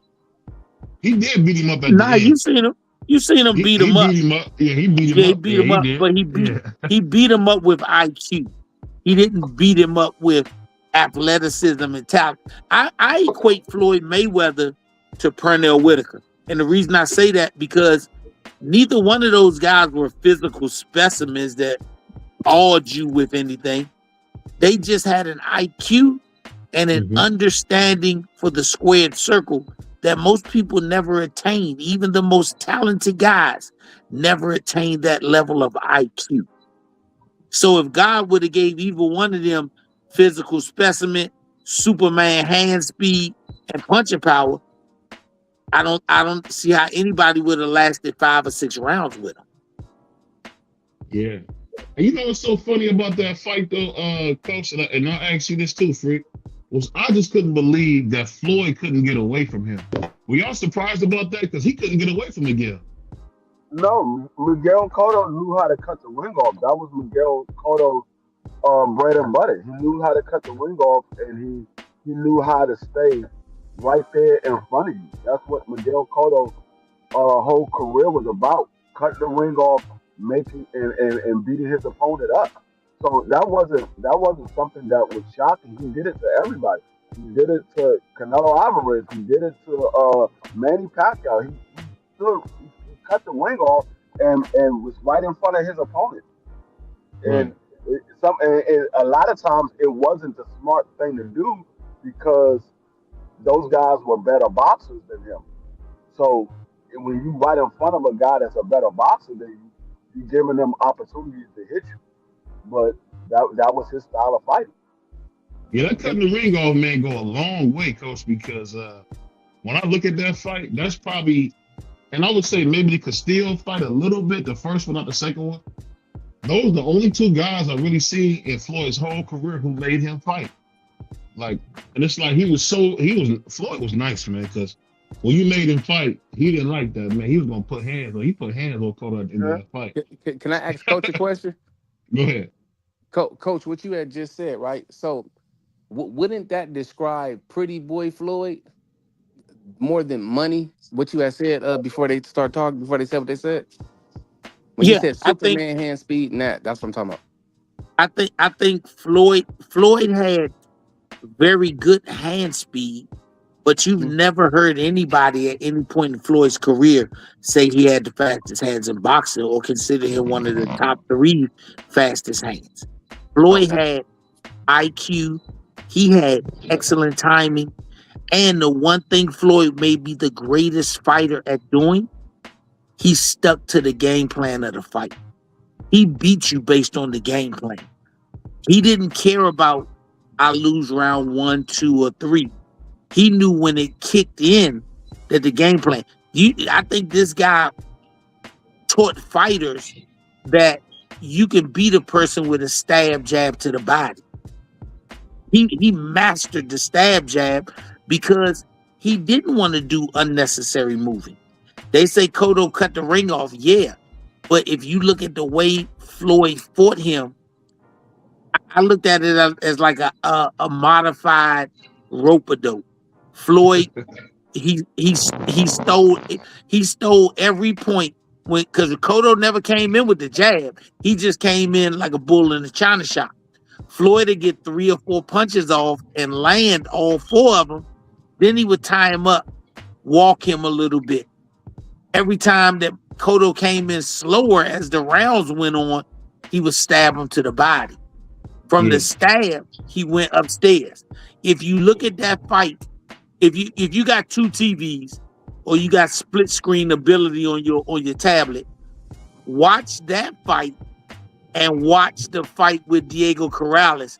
Notice how they mimic the same thing.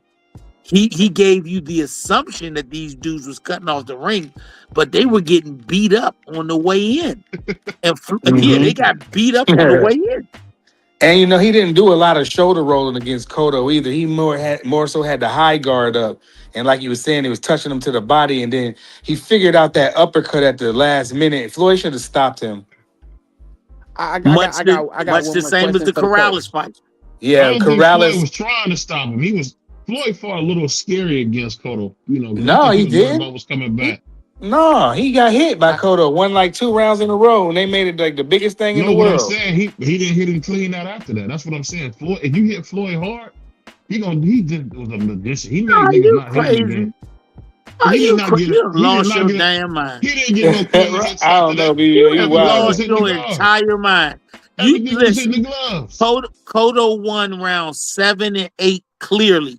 And if you remember in round 8, Floyd was leaned over on his knee, with his elbows on his knees, and his nose was bleeding. And that was like a major victory because we saw the nigga nose. And they showed it on a big screen, coach, and everybody was cheering. Floyd was smiling like, all right. And right after that, he commenced to whooping his ass. Yeah. Coach, I got another question to ask you. I seen the performance against Juan Manuel Marquez. There you go. Thank you. Appreciate you. Appreciate Yeah. Already. What did you think about that performance? I seen hand speed, power, and good foot movement in that one. Like, what would you think about what you think about that fight? I didn't give him a lot of credit for that fight because Marquez was a much smaller man. Floyd understood if I control the middle of this ring and I just keep stabbing him with my jab, then eventually his hands are going to come down and I'm going to hit him with 1-2 hooks. I didn't give him, and you got to remember that was the fight. That was one of the first fight he took off one of those layoffs. So that was a strategically. And he was out of weight too, coach. Remember he came in overweight on a little Marquez?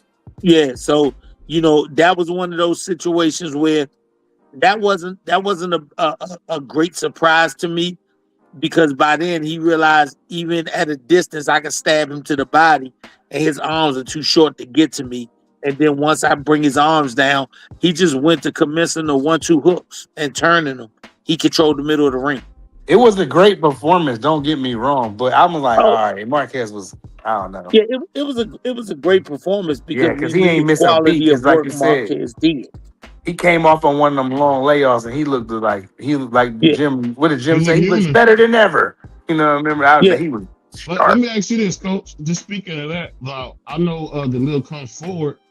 How come you guys don't do what Rocky Marciano did and hit people in the hips and try to make them drop their arms? How come they don't use more hip punches than boxing anymore? Number one, I think that if you have to do it and that's your thing, you do what you got to do. But I think that the quality of equipment has gotten so better. The quality of counterpunching has gotten so better. Now, if Marciano would have been hitting people in the hips, he probably would have gotten knocked out 5, 6, 7 times in a row. Definitely. You remember he hit you in your arms, your hips, and Canelo do that. And because I remember he fought, I think it was Caleb Smith. Man, that dude's his arm was all red. I mean, same thing with Bivol. They all was beat up, and I don't know why people don't go to the hips more. You should punch dudes in the hips, man. But you gotta remember the people he did that to. He did that to slow hand fighters who thought defense first. If you got a guy who thinks defense first, then you can do that to him. And if you also have a guy who does not mentally transition defense to offense, the two examples you gave are good fighters, but they're either giving you offense or they're giving you defense. They're not transitioning from offense to defense and making you pay on the counter. So that's why he didn't. Is that why Bud stayed off the ropes? when he fought Canelo because he didn't want to get to his body like that? No, because Bud had he had the potential hand speed to make you pay for hitting him in the hip. If you hit Mm, Bud in the hip because he's a offense to defense to offense fighter, he's yeah. gonna counter that. It's not you got a lot of fighters who are either offense or defense, but they don't know how to transition. He Oh, knows how okay. to transition it. See, He'll put I was wondering about that. Makes sense because I noticed that only worked against those European fighters. It didn't really work with none of the slick black fighters he fought. All the slick black dudes would counter him. So he would have to. I don't know. I always thought that was a good strategy, man. To like hit the arms, the hips, hit the stomach. Get that whole lower body sore, and then they drop their hands. I mean, Man, I he'll get mean, it smoked see, trying to depends. do that It now. depends on the situation. I just think the boxing has evolved with fighters to where more of them are starting to learn counter off of your defense as opposed to go defense, then look to turn and do something after that.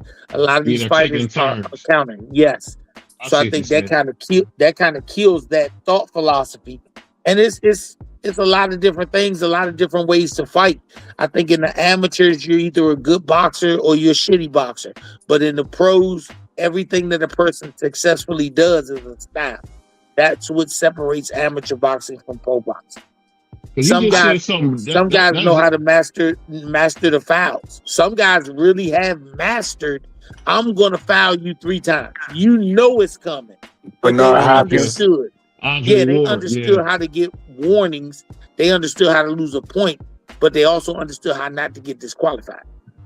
B Hot was good at them kind of I little Hey, Andre tricks. coach, Ward used to always hit people I in the gotta nuts. ask you something. I gotta ask you something that I never heard before. I want to know if about it. Can you give me the 5 styles of boxing? Here you go, man. I don't You I see? don't think I don't think That I was don't think crazy. there is 5 styles. I think there are way more than 5 styles. If you look at Sugar Ray Leonard was a boxer. Look at Mike Tyson. I consider him a boxer puncher. You look at Terry Norris, he had great feet. You look at Pernell Whitaker, he was a defensive genius. You look at fighters like Saki Obika, who won the championship. He Yeah, Hmm. was more or less the awkward guy, where Hmm. everything he yeah. did was intentionally awkward. You look at Prince Nassim Hamed, he blended awkwardness with power. So he was an awkward power puncher. I think it's so easy to have 5 styles when you talk about amateur boxing, but I think it's next to impossible to have 5 styles. And I'll tell you why I say that, because I heard a great coach But years ago say, uh, how many world champions are there? And the guy he named the champions. I can't remember the number, but he said the right number. And he said, if you have that many champions, how many coaches coach them? And he said, I don't know.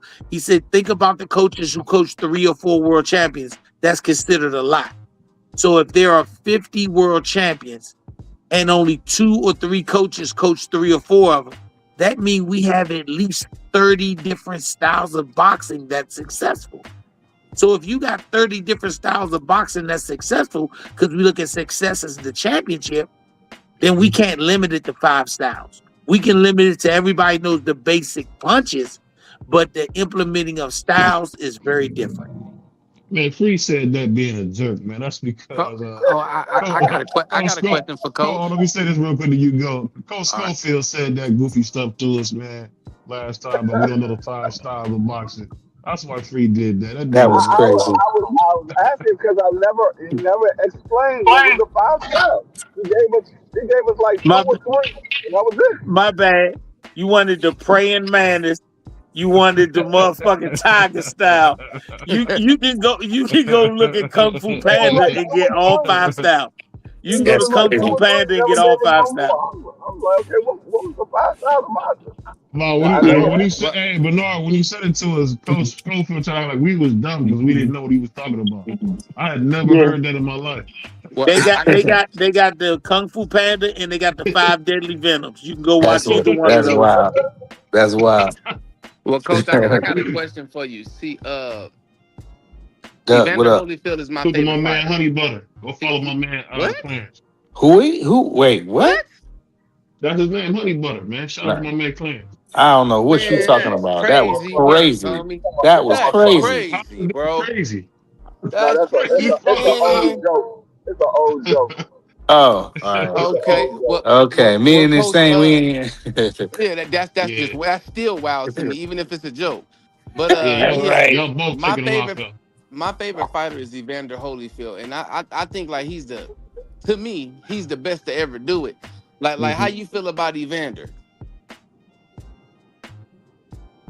Evander was he was a great fighter. There's nothing you can say about a man who was a light heavyweight champion, cruiserweight champion, heavyweight champion, and was dominant when he was at. I think Evander's a guy that understood that I have speed, but I don't have overwhelming speed. I have power, but it's respectable power, but I have great conditioning and I got a heart of a lion. I think him moving up, if you go back and watch the Dwight Muhammad Cowie fight when he won the championship at cruiserweight, Yeah. I mean light heavyweight, my bad. I think that he understood that I'm big enough to fight a rough fight and I'm skilled enough to box my way through. And I think that was the catalyst for him going to heavyweight because he understood what he was good at, but he also understood what he doesn't do great. Uh, he wasn't a tweener. You know, some guys will stay at light heavyweight, they'll go to cruiserweight, but then that's it. Like I thought one of the best cruiserweights, but didn't have heavyweight potential was Orlin Norris.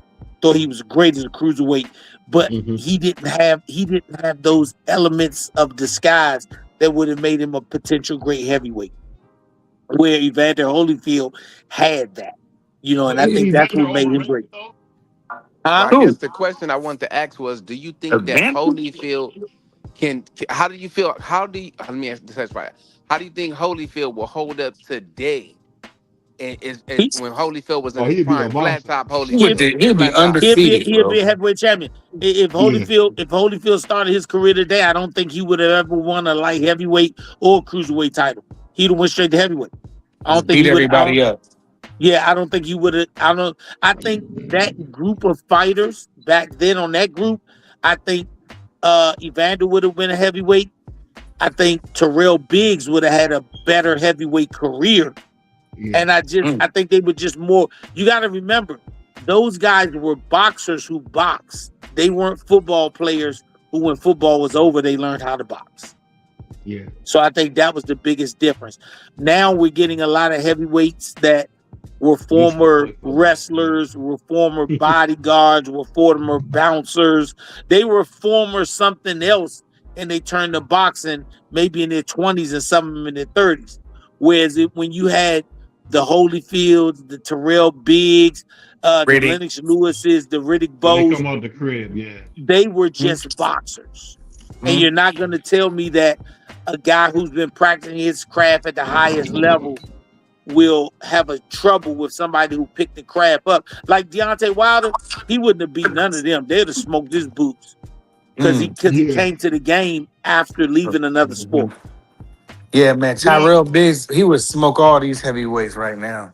but let me ask you this though, Coach, just to kind of give a little pushback. Evander will be considered a little overrated because his best win was It's versus cap. George Foreman when he was old.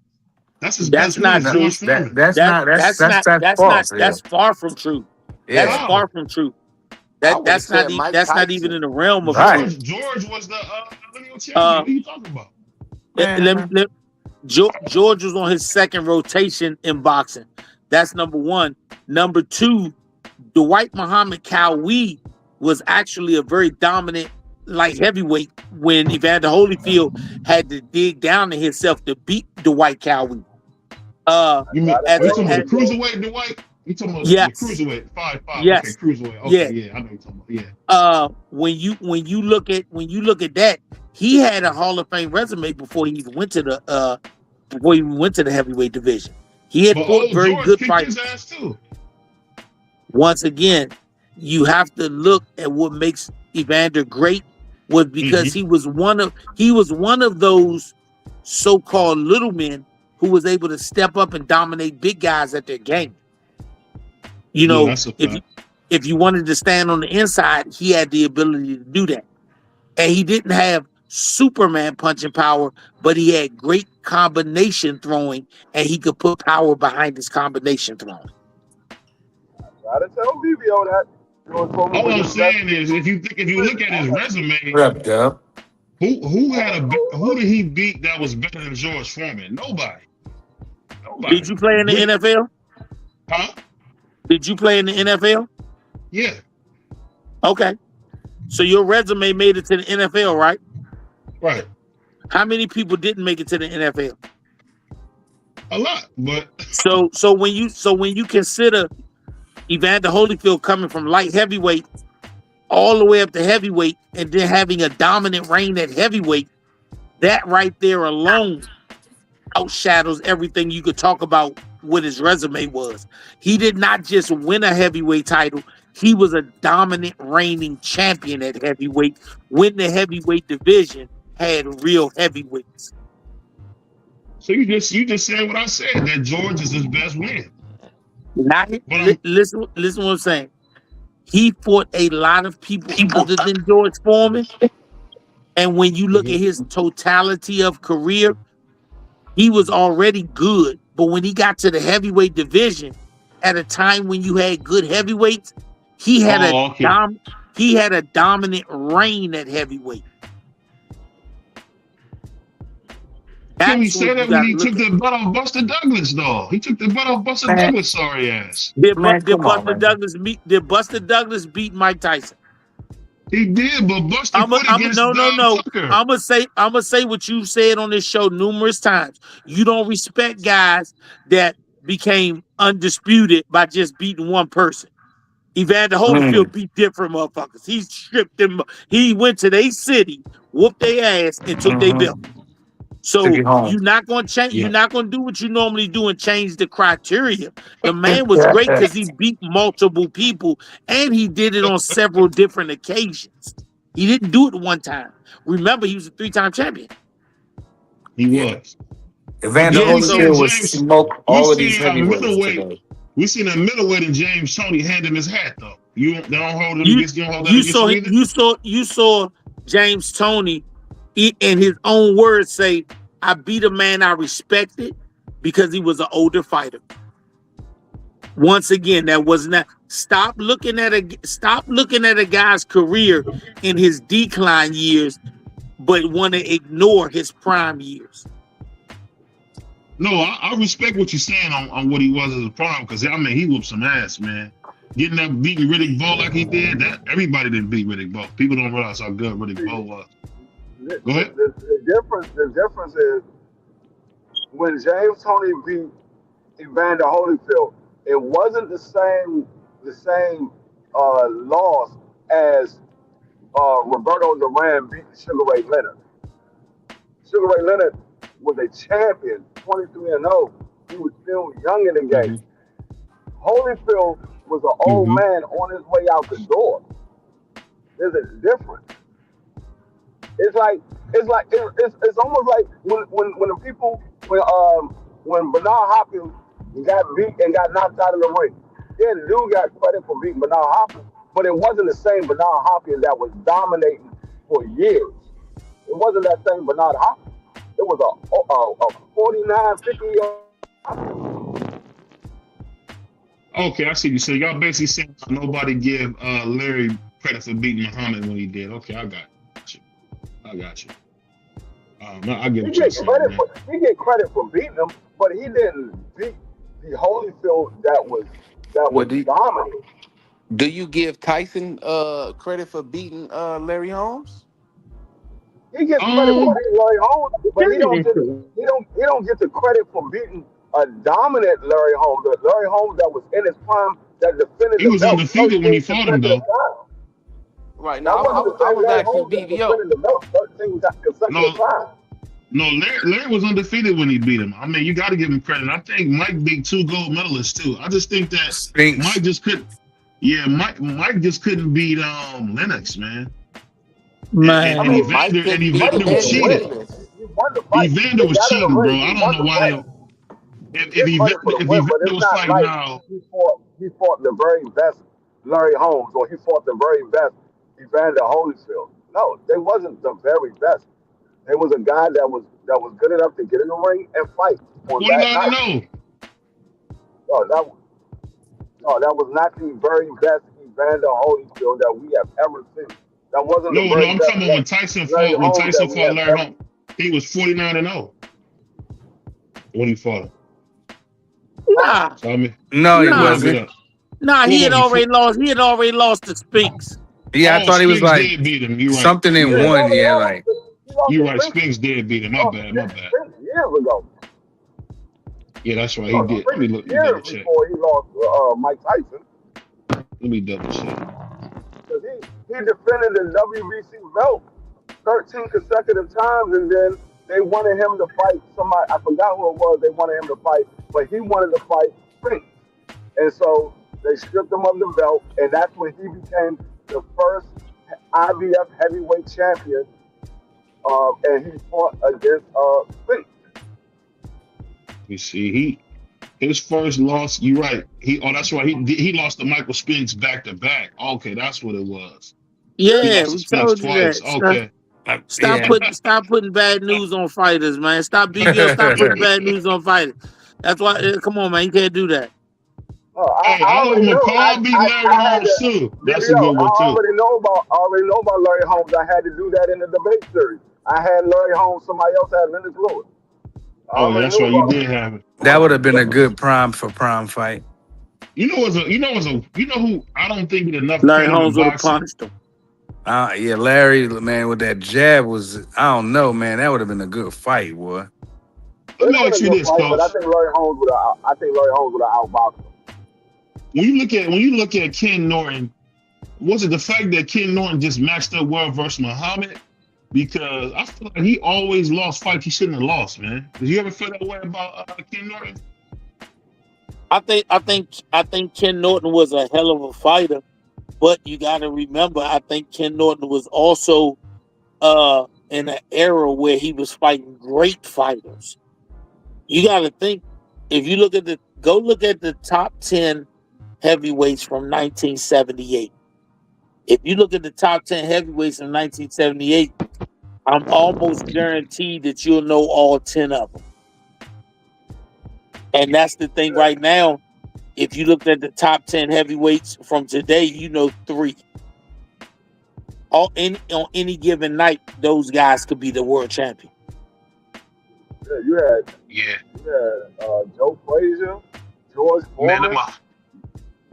the Muhammad Ali fights, man. I feel like this. They robbed him that first Muhammad Ali fight. He whooped Muhammad's ass and they didn't give it to him.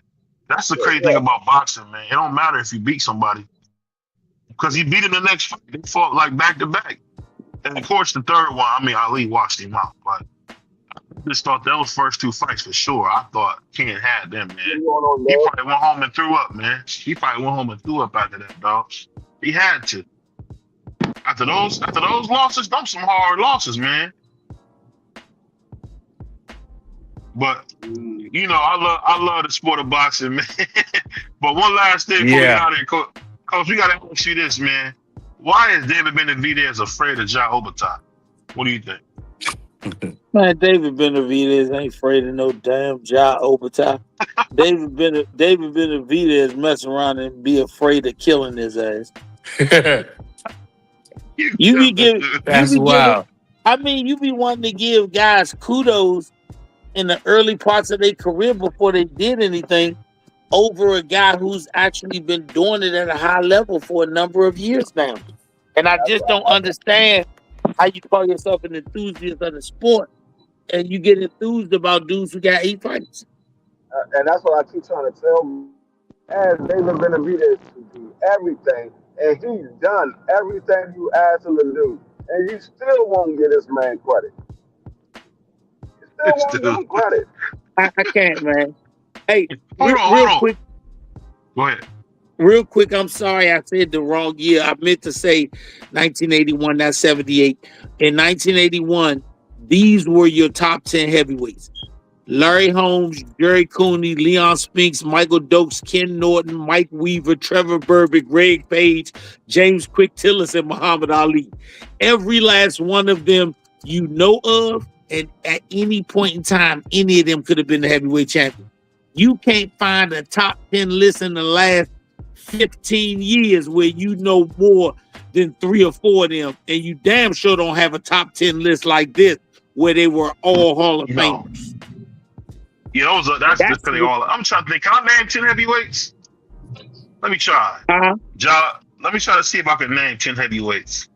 How about Moses the Two-Man, Lawrence O'Connor, Mike Tyson. I mean, let him keep going.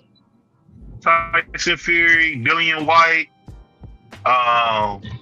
Michael Hunter, Usyk.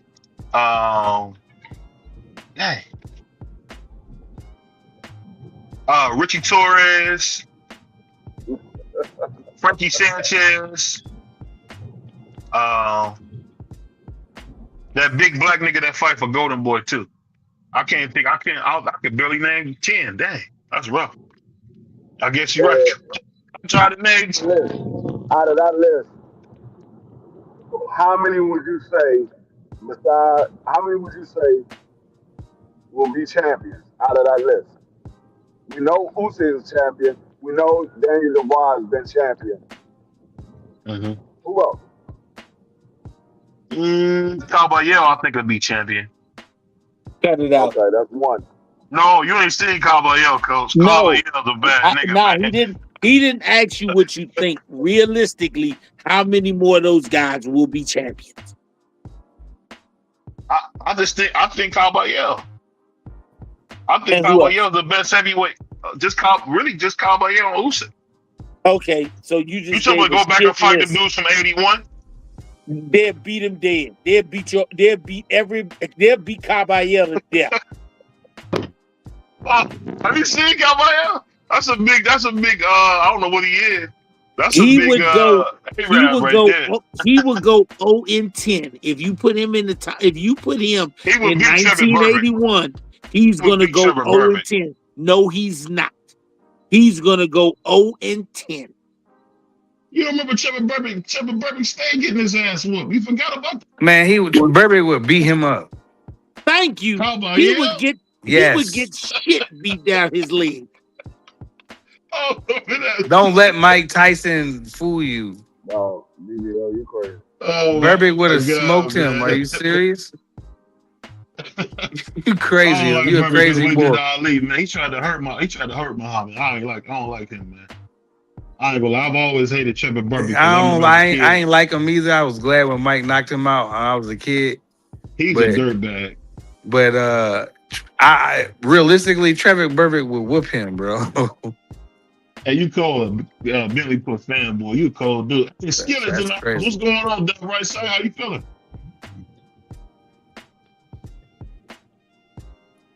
Skillet, you there? You on mute. I'll play a drop while you get everything figured out. out. Who you say? We talking about my man Skillet, dub right side. Benny said that would be tragic. Oh, okay. My fault. I thought I was off because I had just answered the call. No, you good. Oh, dog fell off. My bad. But on that note, I'll say this, man.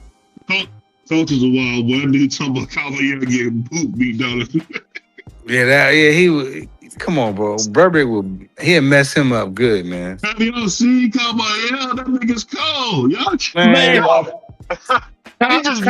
Caballero would lose to the top 4 guys by Ring Magazine in 1981 at light heavyweight. As a heavyweight, he would lose to Dwight Braxton. He would lose to Michael Spinks. He would lose to Matthew Saad Muhammad. He would lose to Eddie Mustafa Muhammad. He would lose to all of them. And those were the light heavyweights. The top 10 guys by Ring Magazine of that same year, all of them would have beat him.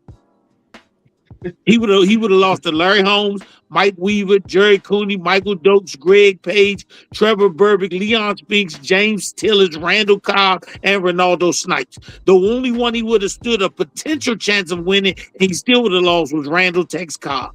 Nah, I think Tex would have beat him. I know he would have beat him, but that's No. the only one that he would have had a potential to get a win Did y'all Yeah, against. he was the see? weakest link in that group you Did just y'all named. see Thank you. Cowboy? Did Yeah. y'all see Cowboy Yale beat Zilly Zhang to death? What are you talking about? And Zilly Zane Zane can't would beat have none got of fucked up by all of them. them. Man, he would have got knocked out by most of This them. nigga's crazy. PVO, my dude, you a He wild said, boy. You is crazy. PVO a wild boy, yeah. I can't.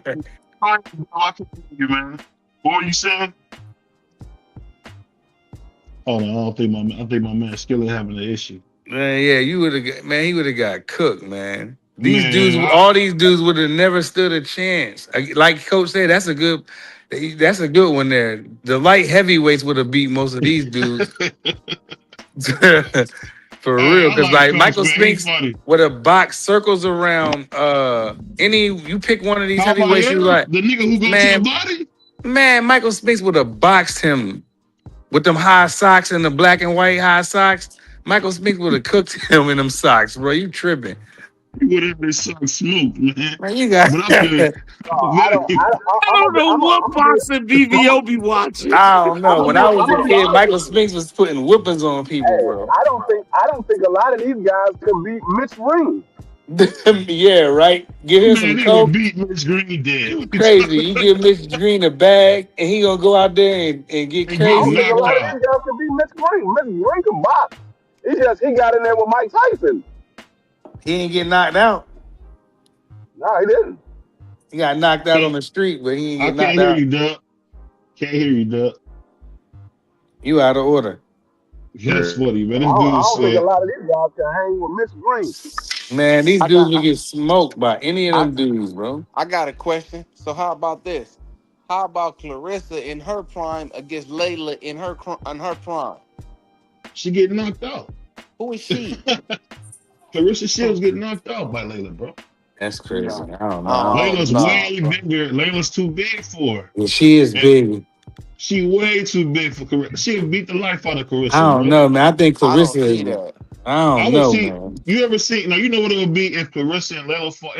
I honestly think. I think that Layla Ali would probably choke her till her eyes fell out. I'm trying to tell you, Mm. man. Layla Ali was a bad girl, man. She beat Christy Martin, bro. Only one Man, that she ducked I was think Ann y'all Wolf. I think you went too far. I ain't think you need to go. I think Ann Wolf would have stopped Clarissa Shields. That would be a good fight. Yeah, I Layla think ran from Ann Wolf would Ann Wolf. stop her. Yeah, she ran from. Yeah, she ran from Ann Wolf. The big bad whoop. And not only was she a dog in the ring, man, she was a. I wish she would come train some of these niggas, but they can't. Rumor on the word on the curb is you can't. A lot of them dudes can't make it through her training camp. She They say throw her, niggas out the gym, bro. Tell her what bro, it yo, they is. say her She throw training niggas camp. out the gym. No, forget the gym when she was when you were in camp with her. They say it's the craziest thing ever, bro. She go too hard, man. That's what I'm telling you, man. And I knew a young fighter who went to her. She throw niggas out the gym, man. You make a she need mistake and don't do to. something right, you Somebody out need the to hire gym. Ann Wolf. One of these young boys that need tightening up. Need to hire Ann Wolf. Man, you don't Have her hire in the nobody who gonna camp. throw you out the gym. Yeah, you do. Coach, can you hire a coach who's gonna throw you out the ring? Who's gonna throw you out the Get gym out. if you do Get something out. wrong? Yes, that's the best coach you need. Ain't taking your bullshit. Get out. Get out. Flat out. Coach, let me ask you this, coach. If you had one of those high profile fighters came, you would throw him out the ring if you felt like he wasn't listening? Throw him I out the done gym? turned a couple of them down because I know they ain't gonna work hard. So get out. In other words, get out. Yeah, Like I I don't said. need your money. That's that big Gary in you, man. Yeah, I don't need your money. Me and my wife eat every day. Mm. You might Every day. embarrass yourself, but what you won't do is embarrass me. Mm. I remember the story that Andre Ward said. Big Gary but throw his ass out the gym. Yeah. Get out. I said, bro, you gonna tell Andre Ward you gotta leave? Come on, dog. Man, if you just heard what that man said. If you ain't trying to, he ain't even want to work with brothers because he know brothers wasn't trying to work. So get Oh, out. that hurt my stomach laughing about that, man. Get out. Get And out you know the what? gym. And because it came from Andre Ward, you know he was serious. And I bet you could probably see that happening too, Coach, couldn't you? Man, you got to think when you have a reputation for developing athletes, not boxers, then that's a reputation that spans past the sport. When you don't take second best, when you require a certain level of perfection, everybody not going to do that. You know, I work with a lot of pros. If you know a lot of the guys that I've had gym days with, they be like, man, y'all crazy. They consider it crazy to do what other fighters did in the 80s as a regular day. And if you're not going to do it like that, then what are you doing? You know, they train to get through training. I'd rather have somebody that trains to learn to be better.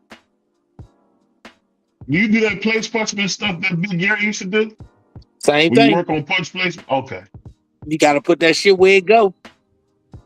Yeah, because I don't know if he did it this way. I don't know if he did it this exact way, but I heard he would have like somebody spike people small and make sure they would punch a certain way.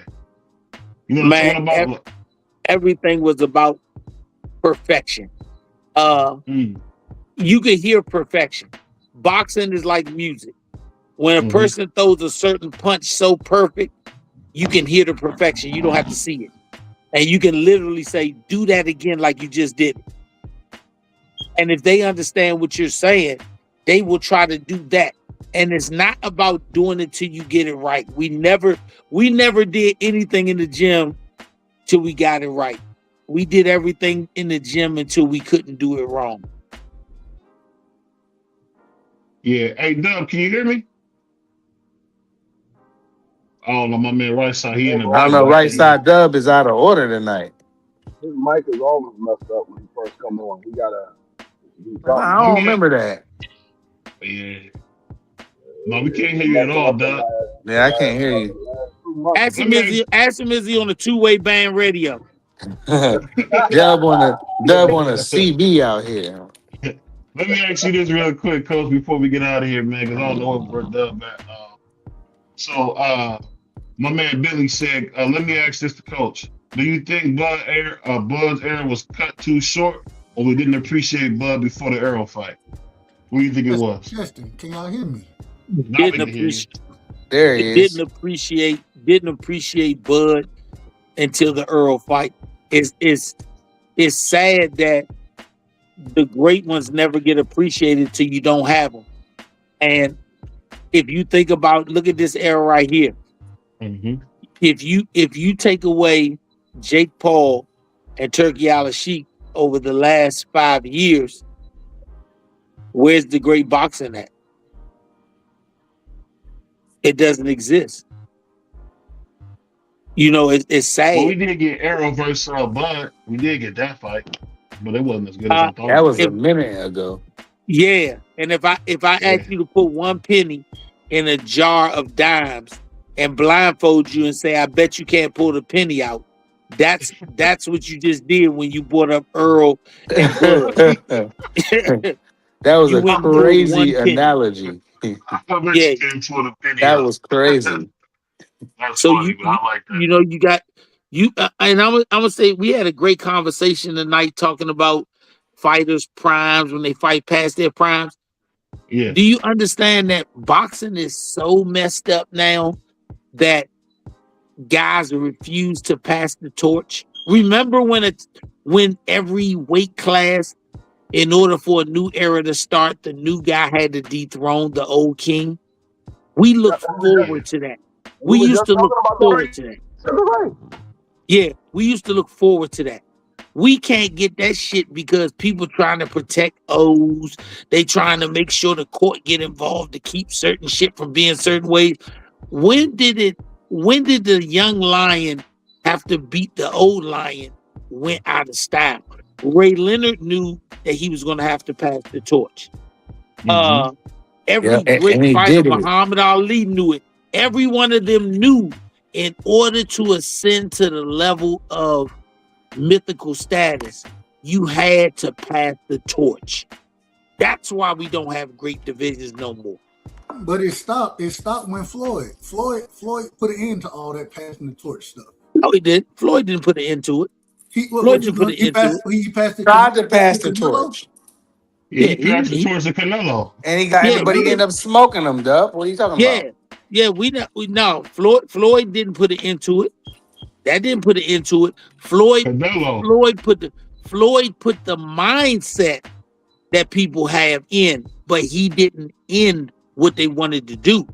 Floyd took fights that fighters nowadays won't fight. You won't have a 35-year-old fighter who's at the top of the game fight a 25-year-old like he did with Canelo. That will never happen. Floyd gave chances to pass the torch. They just couldn't beat him. These guys nowadays will never pass the torch the way it's supposed to be, and that's what takes the luster off of the sport that we love. Like how Terry Norris had to, when Sugar Ray passed the torch to Terry.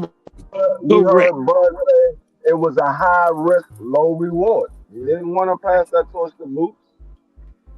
Yeah.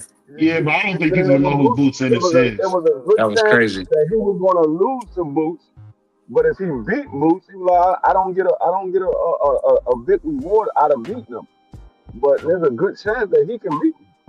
You knew Boots was a young, hungry animal coming in that ring. But passing the torch is not about the champion getting any kudos. It's about the young fighter saying, am I ready to ascend to the throne? That's what, back in the day, that's what they understood. That's what they understood, that you have, in order to make, boxing was at its greatest in the 70s and 80s, and I'll give it a piece of the early 90s. That's because the torch got passed, and the rite of passage, we had champions that look forward to it. Do you understand that we think Floyd is great, and I know he's great, but if it wasn't for Gennaro Hernandez saying, I'm willing to give the kid a shot, because Gennaro was the best thing going. WBC champ, wasn't he? That was the passing of the torch. That's a good fight. I think a lot of people they look at when you pass the torch, and the young guy beat the older guy, or whatever. They saying the older guy is done, or he's washed up, or whatever. No, it's keeping the sport alive. Okay, this young guy, the top guy. Now y'all can go watch him. But when that top guy don't give that opportunity to the young guy, and that top guy retires, they like, okay, who we gonna watch now? People like BVO get mad talking about, well, he didn't really beat the man. The man didn't give him a chance to beat him. But I'll say this before we get out of here. That's why we all love Oscar De La Hoya, one of the greatest fighters ever lived, because Oscar passed the torch to Floyd.